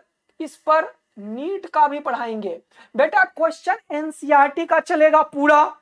जब आप पूरा कंप्लीट कर लोगे तो थोड़ा फायदा आपको नीट लेवल तक का तो हो ही जाएगा कॉन्सेप्चुअल अंडरस्टैंडिंग के थ्रू, तो आप बिल्कुल मजे में पढ़ सकते हैं, है ना। वैसे हमारे पास बहुत सारे चैनल है जहां पे ढेर सारा पढ़ाई हो रहा है, तो वहां से भी नीट का फायदा उठा सकते हैं। यहां बेसिक से कंप्लीट एनसीईआरटी का पूरा कवरेज देंगे, हर एक कॉन्सेप्ट का डिटेल्ड कवरेज देंगे। अब आपका आंसर मिल गया, खुश आ जाइए, प्यार व्यार बरसा दीजिए, जल्दी आ जाइए, जल्दी आ जाइए, जल्दी आ जाइए। ओके, if 10 का पावर 9 electrons are moved out of a body to another body every second, हर एक सेकंड में इतना, हर एक सेकंड में इतना, हर एक सेकंड में इतना इलेक्ट्रॉन निकले जा रहा है। बोल रहा है हाउ मच टाइम, देखो 1.2 एग्जांपल एनसीईआरटी का, is required to get total charge of 1 coulomb. अब 1 कूलम चार्ज को लाना है बेटा, तो सबसे पहले ये निकालो कि कितना इलेक्ट्रॉन चाहिए, इसके लिए कितना ई चाहिए, है ना। यस, बहुत बढ़िया, बहुत सुंदर, जल्दी आ जाओ बेटा, मजा आएगा जीवन का भयानक वाला। तो 10 का पावर सॉल्यूशन क्या है इसका सर?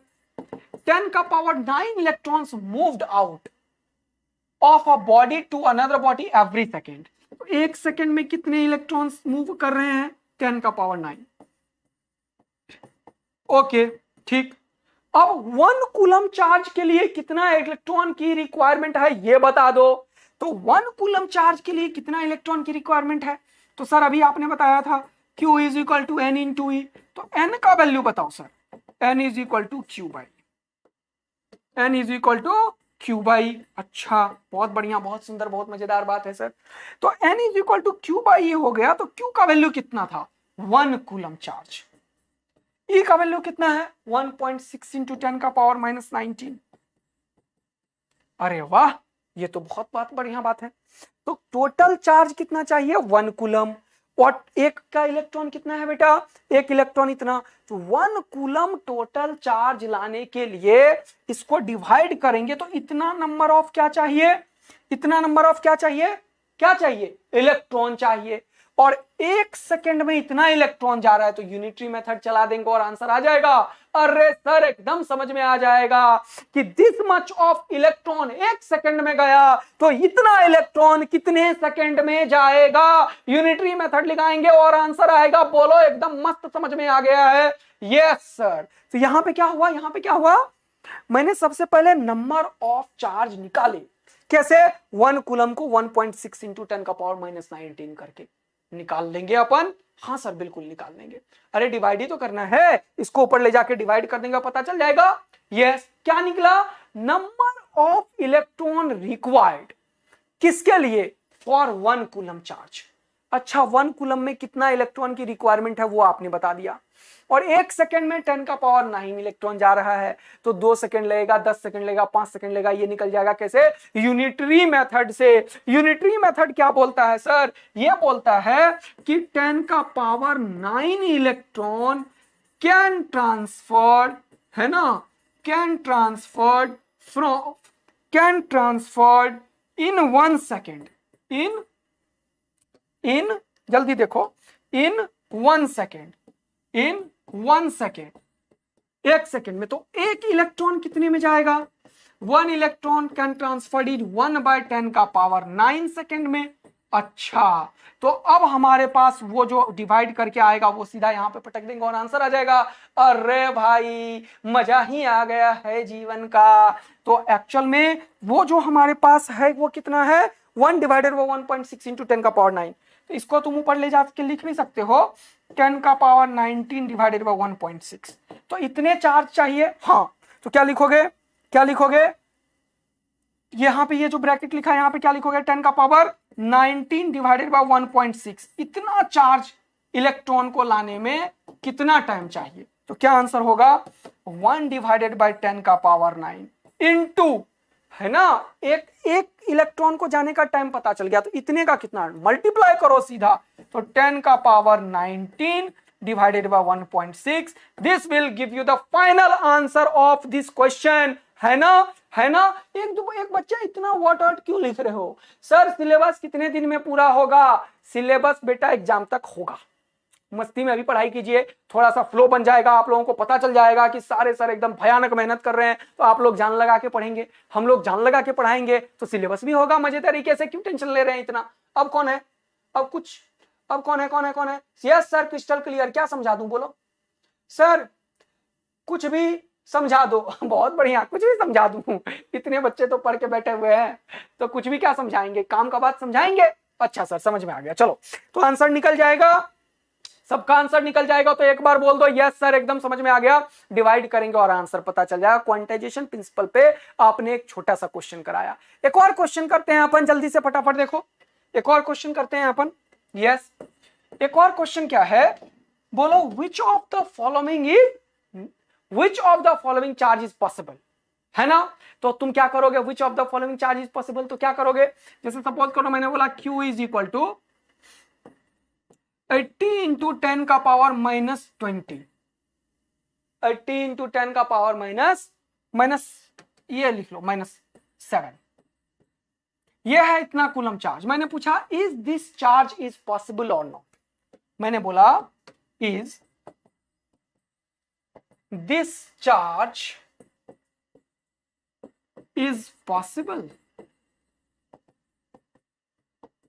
तो तुम क्या करोगे, तुम सॉल्यूशन लिखोगे, सर हमें सिर्फ इतना सा करना है कि आपने अभी तुरंत बताया कि Q is equal to N into E, तो आपको ये n निकालना है बस, n is equal to Q by, हाँ तो करो n का वैल्यू निकालो Q बाई, तो n is equal to Q कितना है ये 80 इंटू 10 का पावर -7, और E का वैल्यू 1.6 इंटू 10 का पावर -19, बहुत ही बढ़िया। हाँ अब अगला क्या करोगे, ये ऊपर जाएगा तो ये 1.6 से ये कैंसिल आउट हो जाएगा क्या, हाँ पॉइंट को उड़ा के एक और काम कर दो 800, और 16 से 16 5 जा 80, ये हो गया 50, ये हो गया 50 इंटू ये हो गया 10 का पावर -7, और ये माइनस जाएगा ऊपर तो 19, तो 19 में से 7 गया तो कितना बचा 12, कितना बचा 12, तो ये क्या हो गया 50 इंटू 10 का power 12, this is the number of charge, this is the number of charge, is this a integral value, yes sir answer integral है, तो क्या ये चार्ज संभव है, तो आंसर है yes yes yes. Not possible कौन बोल रहा है भाइयों, अरे कुछ ज्ञान प्राप्त कर लो बेटे, कुछ ज्ञान प्राप्त कर लो, नो ये क्या बोल रहे हो भाई, अरे यस या नो, अबे यस है यस, अरे ये इंटीजर नहीं दिख रहा तेरे को, काउंट नहीं कर पाओगे इसे, 50 पे 10 का पावर 12 जीरो दे दिया तो तुम क्या इसको फ्रैक्शन बोलोगे, ये 2/3 है या 2/5 है या 2/7 है, अरे क्या बोलोगे सर, ये संभव है, क्या ये संभव है, तो यस इट इज पॉसिबल। तो सर आपने आप ही पूरा बता दिया है, कंजर्वेशन प्रिंसिपल, क्वांटाइजेशन प्रिंसिपल, और ये भी बता दिया सर आपने कि किस तरीके से क्वेश्चन को सॉल्व करेंगे, राइट। अब यार एक और क्वेश्चन अपने पास है, थैंक यू बच्चा लोग, बहुत बढ़िया, यस यस यस, अरे मजा आ गया यार, आग लगा दी तुम लोगों ने, तालियां तुम्हारे लिए बेटा, तुम्हारे लिए तालियां। ये एक क्वेश्चन है एनसीईआरटी का 1.3 एग्जांपल, जरा इसे देखो, बोल रहा है how much positive and negative charge is there in a cup of water. अब ये बात तुम्हें थोड़ा सा मोल का कॉन्सेप्ट इसके लिए आना चाहिए, और एक कप ऑफ वाटर में कितना कोई भी अमाउंट आ सकता है, ये तुम पे गेस करने के लिए एनसीईआरटी ने क्वेश्चन दे दिया। तो अगर ऐसा क्वेश्चन कभी जीवन में नहीं आएगा, लेकिन एक कंसेप्चुअल क्वेश्चन है, बोल रहा है how much positive and negative charge there in a cup of water.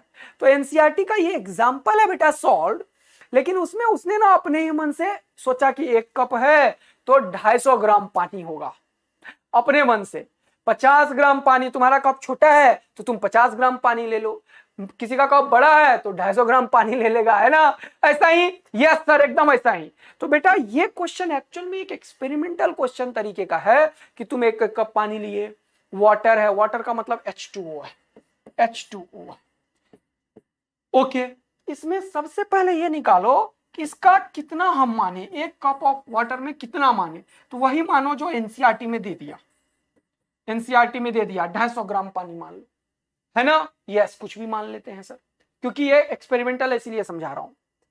अब वाटर H2O है सर, बोला कितना पॉजिटिव और कितना निगेटिव, तो आप क्या करोगे, इसमें सबसे पहले निकालो number of moles, number of moles निकालो। ये क्या होता है सर, ये तो केमिस्ट्री वाले बताएंगे, मैं कहां से बताऊंगा। ये होता है मास इन ग्राम बाय मोलर मास। अच्छा, एक कप वाटर में जितना एनसीईआरटी ने दिया वो ले लेंगे ग्राम, 250 ग्राम। और मोलर मास मतलब क्या, मोलर मास मतलब क्या, ये H2O का मोलिकुलर मास ले लेंगे सर, है ना। कितना होता है सर, हाइड्रोजन का तो एक ही होता है, ऐसे दो हैं, और ऑक्सीजन का कितना होता है, अरे ये बात तुम्हें पता है या मैं बताऊं, H2O का मोलिकुलर 500 लीटर 250 ग्राम। भाई 500 लीटर का कप तो तेरे ही घर में चलता होगा बेटा, और सारे लोग नहा नहा के पानी पीते होंगे, है ना। ये बड़ी मजेदार बात है, 500 लीटर का 200 लीटर का कप चाहिए इनको। भाई 200 लीटर का कप में तो लोग नहाते भी होंगे और पीते भी होंगे, बाकी तुम समझ गए। इधर आ जाओ, इधर आ जाओ, इधर आ जाओ। भाई साहब, अब यहाँ पे ये हो गया H2O का मोलिकुलर मास, तो सर हमने नंबर ऑफ मोल्स पता कर लिए, है ना। ठीक है ना। ये हो गया 18 ग्राम, कितना हो गया 18। अच्छा, ये 18 ग्राम हो गया हमारे पास मोलिकुलर मोलर मास, और मास इन ग्राम हमारे पास है, नंबर ऑफ मोल्स पता चल गए कितने होंगे। अब एक मोल में कितने इलेक्ट्रॉन और कितने प्रोटॉन है ये निकाल लो, है ना। तो H2O में एक मोल में कितने इलेक्ट्रॉन और कितने प्रोटॉन होंगे ये कैसे निकलेगा, तो नंबर ऑफ एटॉम्स निकालो, है ना, नंबर ऑफ एटॉम्स निकालो। इसका एक मॉलिक्यूल निकालने के लिए क्या करेंगे भाई, टोटल नंबर ऑफ मॉलिक्यूल्स निकालना पड़ेगा। तो नंबर ऑफ मॉलिक्यूल्स कैसे निकलता है सर, नंबर ऑफ मोल्स को Na से मल्टीप्लाई कर देते हैं एवोगाड्रो नंबर से। भाई पूरा केमिस्ट्री पढ़ा रहा हूं, देखो फील आ रहा है इसमें, अब केमिस्ट्री पढ़ा रहा हूं भाई। नंबर ऑफ मॉलिक्यूल्स कैसे निकलेगा सर H2O का, तो यहां पे तो नंबर ऑफ मोल्स है बेटा, ओके, इसको मैं स्मॉल n से डिनोट कर देता हूं, और उसको किससे डिनोट करोगे, एवोगाड्रो नंबर से। तो ये नंबर ऑफ मॉलिक्यूल पता चल गया, और एक मॉलिक्यूल में कितने हाइड्रोजन के इलेक्ट्रॉन, इलेक्ट्रॉन का संख्या एक, हाइड्रोजन में कितना एक, तो कितना हो जाएगा 2, और ऑक्सीजन का एटॉमिक नंबर कितना होता है 6, 8 होता है। तो 8 प्रोटॉन और 8 इलेक्ट्रॉन इसमें भी, है ना। हाँ सर, तो इसमें 2 इलेक्ट्रॉन तो हो गए किसमें, हाइड्रोजन में, और क्योंकि इसमें H2 है, और ऑक्सीजन कितना है 1, इसमें कितने इलेक्ट्रॉन हो गए, इसमें सर 8 इलेक्ट्रॉन हो गए, तो टोटल कितना 10 इलेक्ट्रॉन हो गए और 10 प्रोटॉन हो गए, क्योंकि ये कैसा है, न्यूट्रल है। तो अब हमें इतने नंबर ऑफ मॉलिक्यूल्स मिल गए हैं, उसको फाइनली मैंने नाम दे दिया नंबर ऑफ मॉलिक्यूल्स को, मान लो A से, तो आंसर क्या हो जाएगा 10A। ये पूरा क्वेश्चन तुम्हें एकदम समझ में आ गया होगा कि सर ये क्वेश्चन तो बहुत ही आसान था, आपने पूरा केमिस्ट्री बता दिया। क्या बताया बेटा कि कितना तुम्हारा कप में पानी है, ये तो एनसीईआरटी वाला बोल दिया भाई, देख लेना 150 ग्राम शायद लिखा है। ये तो सर अब ऐसे डेटा अपने मन से कुछ ले लेंगे कि हाँ तुम्हें लिखना पड़ेगा, let us consider the amount of water in my cup is 100 ग्राम, 50 ग्राम, 20 ग्राम, ये तुम्हारे ऊपर होगा, कोई गलत नहीं कर सकता इस क्वेश्चन को बेटा। अच्छा, तो ये ले लिया, फिर उसमें नंबर ऑफ मोल्स निकाले, मास इन ग्राम बाय मोलर मास, जल की धारा, किसकी धारा, जल की धारा, तो इसके मोलिकुलर मास निकाल दिया बेटा, कितना 18 आया। 18 से फिर नंबर ऑफ मोल्स से क्या होगा, नंबर ऑफ मॉलिक्यूल्स निकाला, number of moles into molecule Avogadro number, फिर वहां से हमने देखा कि इसमें टोटल इलेक्ट्रॉन्स कितने, हाइड्रोजन में 2, ऑक्सीजन में 8। मजा आया, बहुत सुंदर लगा, आपने पूरा रिपीट भी कर दिया। चलिए थैंक यू बच्चा लोग, ये सारे क्वेश्चन नहीं किया ना नालायकों, तो बता रहा हूं ईश्वर माफ नहीं करेंगे, ध्यान रखना ईश्वर माफ नहीं करेंगे। अच्छा अगला क्वेश्चन, अब आया मजा, और करेंगे धमाकेदार क्वेश्चन। थोड़ा सा 15-20 मिनट चलेगा क्लास, तो मजे में हमारे प्यारे बच्चे पढ़ रहे हैं, तो मुझे भी बहुत प्यार आ रहा है। कूलम्स लॉ करेंगे, इसके 2-3 क्वेश्चन करेंगे, फिर आगे बढ़ेंगे। अदरवाइज पहले थोड़ा सा देखो, इतना मेहनत कर रहा हूं, समझा रहा हूं, तो तुम्हें मजा आ रहा है ना, तो बेटा एकदम जान और जोश और जुनून ये टाइम हो गया ऐसे मत करो, 15 मिनट पढ़ेंगे, कूलम्स लॉ पढ़ के जाएंगे, ठीक है? कितना हो गया समय? ठीक है, कूलम्स लॉ पढ़ के जाएंगे, कूलम्स लॉ, बोलो कूलम्स लॉ ओपी, भाई COP होना चाहिए, अब बता रहा हूं, ठीक? पक्का पक्का पक्का, कूलम्स लॉ करते हैं, मजा आ जाएगा, नहीं तो ऐसे नहीं चलेगा काम, थोड़ा पीछे हो जाएंगे अपन, अच्छा मजा नहीं आएगा। कूलम्स लॉ, अब देखो इतने क्वेश्चन भी तो करा रहा हूं एनसीईआरटी का सारा यार, थोड़ा सा समय देना पड़ेगा, ऐसे मत करो।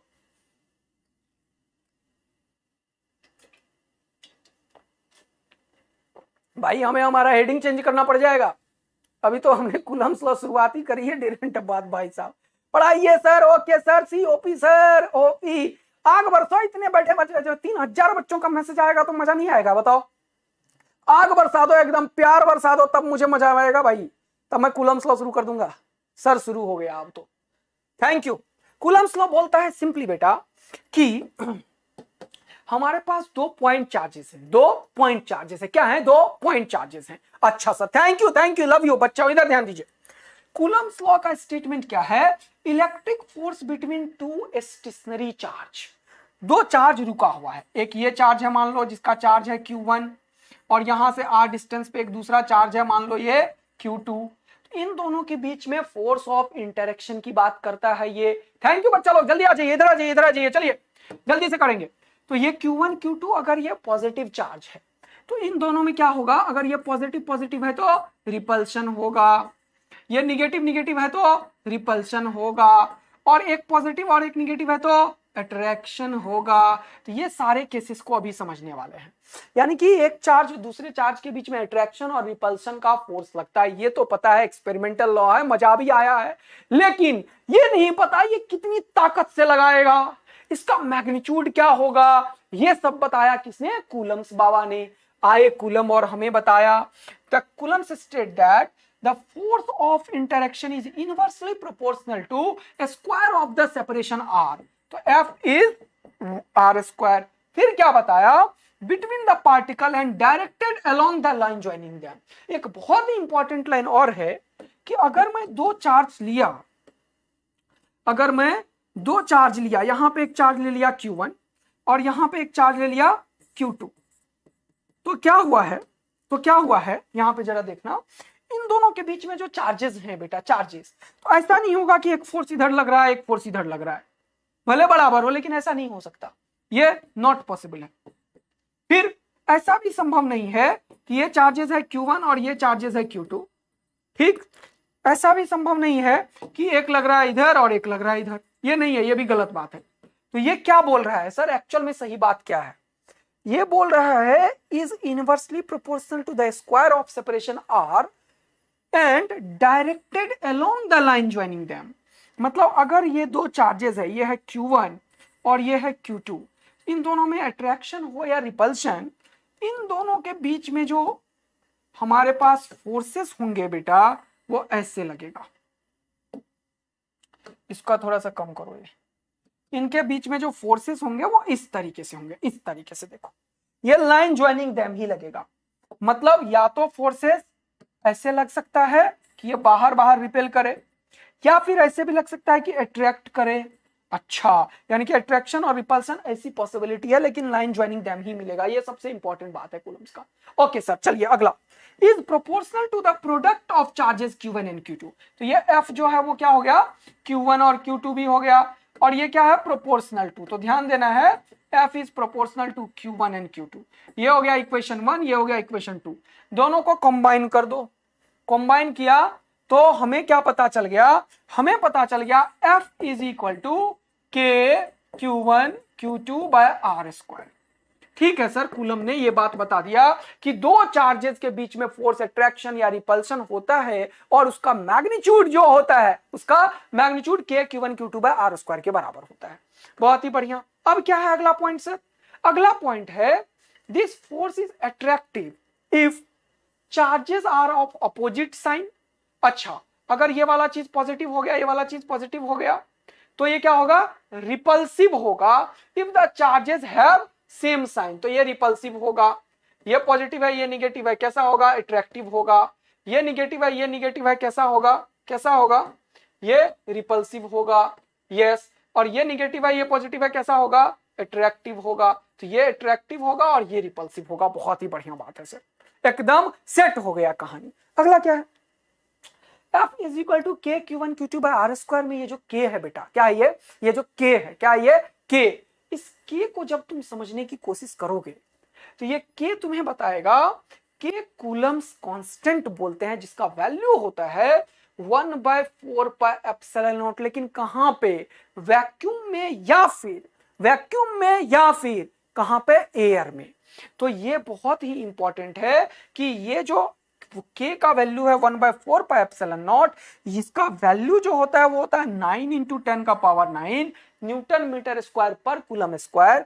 और इस एप्सिलॉन नॉट को अपन बोलते हैं परमिटिविटी ऑफ फ्री स्पेस। क्या बोलते हैं, परमिटिविटी ऑफ फ्री स्पेस। और ये K का जो कांस्टेंट है, इसका जो वैल्यू होता है वो 9 × 10⁹ न्यूटन मीटर स्क्वायर पर कूलम स्क्वायर होता है। बहुत बढ़िया बात है सर। अब एक और इंपॉर्टेंट इंफॉर्मेशन गेन करते हैं, क्या इस एप्सिलॉन नॉट का भी वैल्यू बता पाओगे क्या सर आप? यस, एप्सिलॉन नॉट का वैल्यू जो होगा वो होगा 8.85 × 10⁻12 कूलम स्क्वायर न्यूटन मीटर। ये यूनिट कैसे पता कर लेते हो सर आप? मैं यूनिट यहां से पता कर रहा हूं। इस K को लिखा 1/4 पाई एप्सिलॉन नॉट, ये F हो गया न्यूटन, बहुत ही बढ़िया।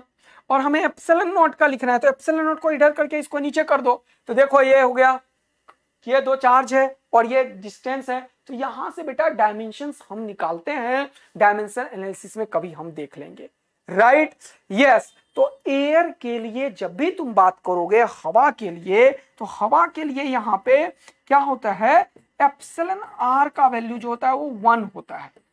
इसीलिए इस K का वैल्यू हो जाता है 9 × 10⁹ तो जब भी कोई एयर मीडियम हो या फिर वैक्यूम हो, उसमें जो तुम्हारा दो चार्ज होगा उसके बीच में फोर्स ऑफ अट्रैक्शन और रिपल्शन, ये हमने सीख लिया है K Q1 Q2 bye R square है। अब एक बहुत ही इंपॉर्टेंट सा बात है, कुछ यहाँ पे वो देखेंगे, परमिटिविटी ऑफ मीडियम के बारे में कुछ बता दो सर आप। परमिटिविटी ऑफ मीडियम K के बारे में कुछ बता दो। तो K के बारे में हमें कुछ समझना है, ये देखेंगे। K का वैल्यू हमें पता है, important points of Coulomb's law ये भी हमें देखना है, लेकिन पहले एक दो क्वेश्चन होना चाहिए। तो क्वेश्चन मैं तुम्हारे लिए सबसे पहले लेके आया हूं, पहले वो देखेंगे फिर वेक्टर फॉर्म देखेंगे। तो यहां पे कुछ क्वेश्चंस मैं करवाता हूं अपने मन से, ठीक? तब तुम्हें कुछ चीज बताऊंगा अगला, ओके है? यस। तो पहला क्वेश्चन तुम्हारे सामने ये रहा, पहला क्वेश्चन ये रहा, फर्स्ट क्वेश्चन। मान लो यहां पे एक चार्ज है Q और यहां पे एक दूसरा चार्ज है Q, ठीक? ओके, इन दोनों के बीच में मैंने कर दिया फोर्स, पूछा बताओ फोर्स कितना है। तो तुम क्या बोलोगे, अगर ये डिस्टेंस R है, अगर ये डिस्टेंस R है तो फोर्स बोलोगे K Q by R square. चलो बहुत बढ़िया, ये F हो गया। अब मैंने बोला now this force, this distance and charges becomes half, find the value of the new interaction force। तो ये भी कर दिया मैंने Q/2, अच्छा। ये भी कर दिया मैंने R/2, अच्छा। ये भी कर दिया Q/2। मैंने बोला find the new interaction force in terms of F। तो क्या करोगे, find the new interaction force in terms of F। तो क्या करोगे सर, अब जो नया वाला F होगा वो एक्चुअल में होगा K Q1 Q2 bye R square. हाँ, तो Q1 Q2 करके देखो, ये हो गया Q1, ये हो गया Q2, ये हो गया K बाय आर स्क्वायर। करोगे तो क्या होगा, R/2 का होल स्क्वायर मतलब R²/4। यस सर, बहुत बढ़िया। ये क्या हो गया, K Q/4 और ये R²/4। सर क्या हो गया, K Q, ये 2 2 जा 4 4, तो ये R²। और ये क्या हो गया, पुराना वाला फोर्स के ही बराबर हो गया भाई। ये सर मजा आ गया, चिल हो गया इतना भाई, 16 टाइम्स। अरे पुराना वाला ही फोर्स हो गया भाई। K Q1 Q2 bye R square पहले था, अब भी K Q1 Q2 bye R square हो गया। बोलो मजा आया, मजा आया, बहुत मजा आया सर, बहुत मजा आया। एक और क्वेश्चन ये रहा आपके सामने, एक और छुटकी सा।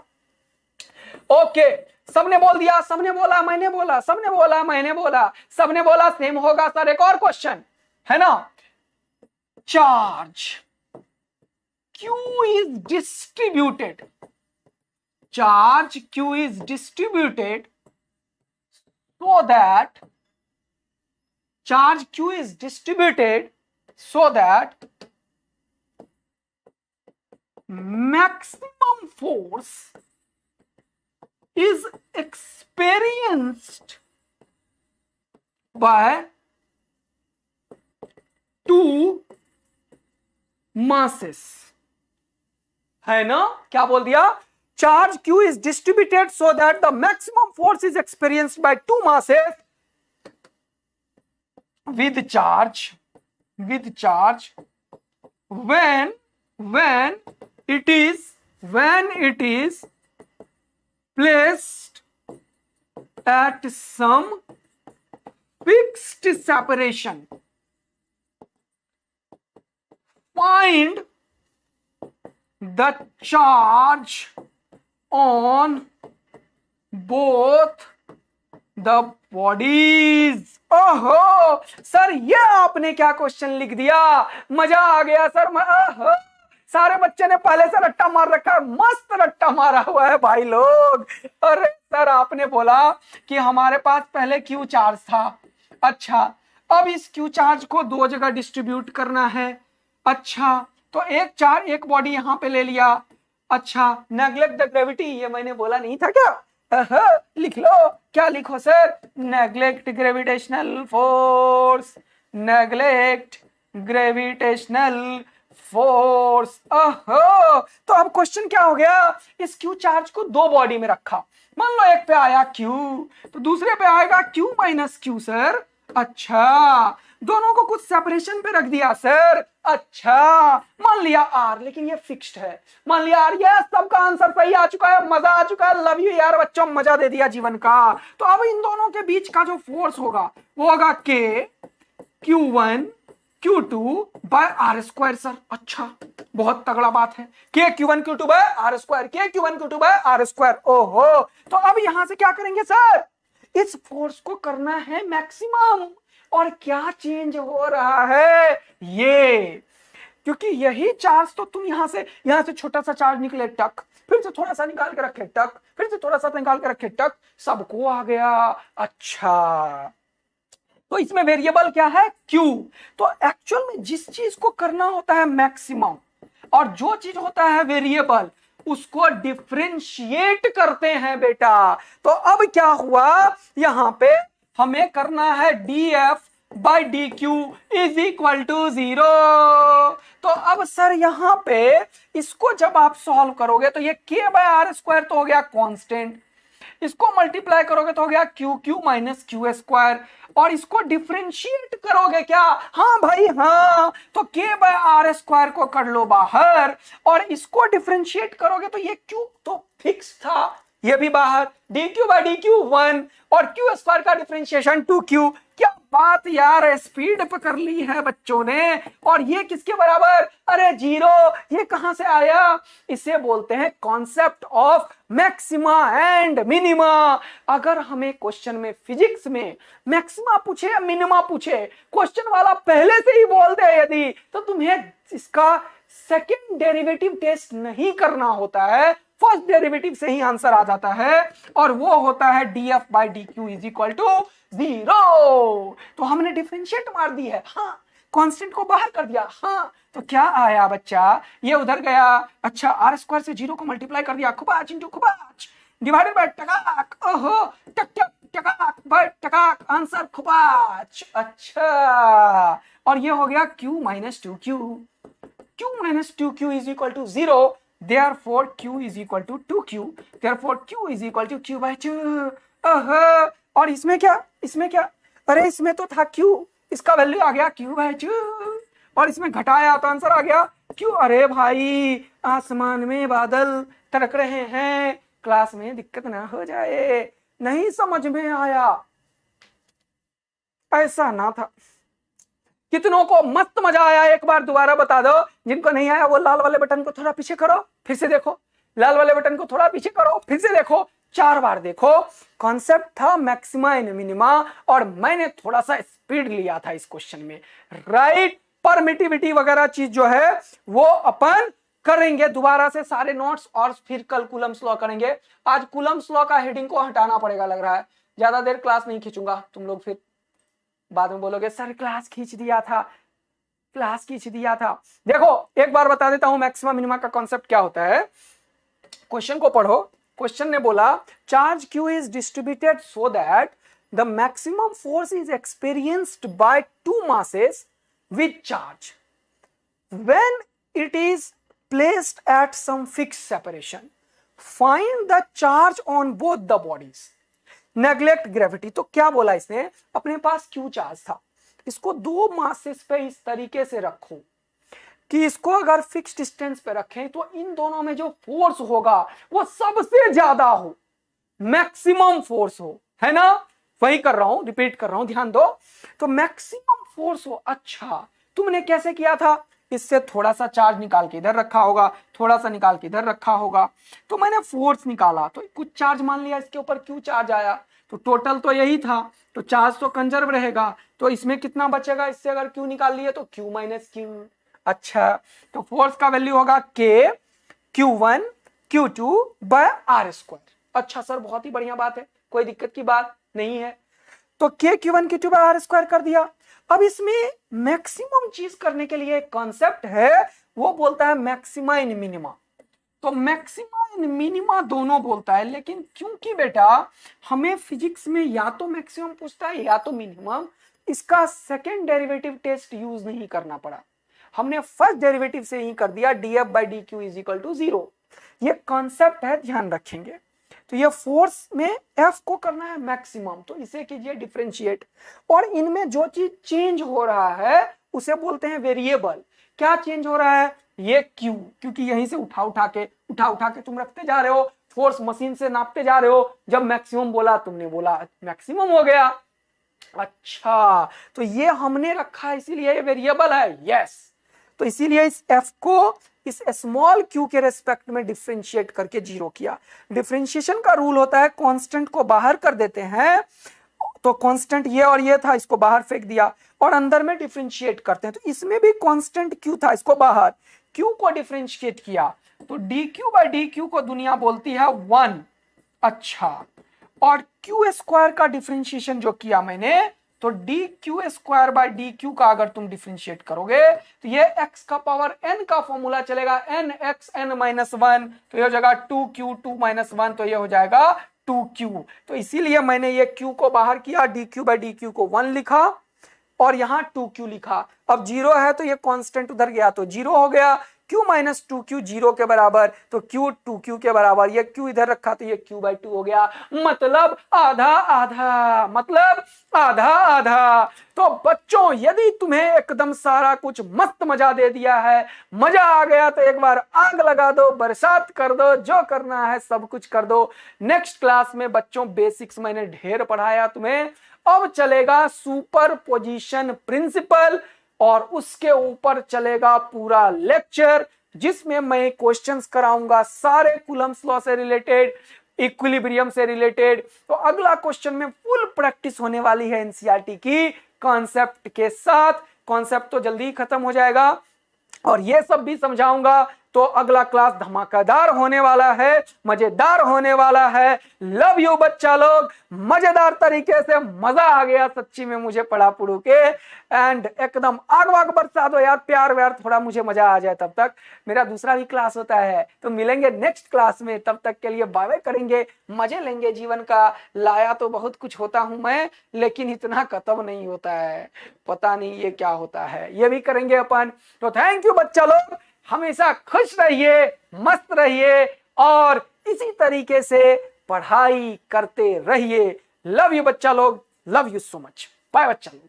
आहा थैंक यू।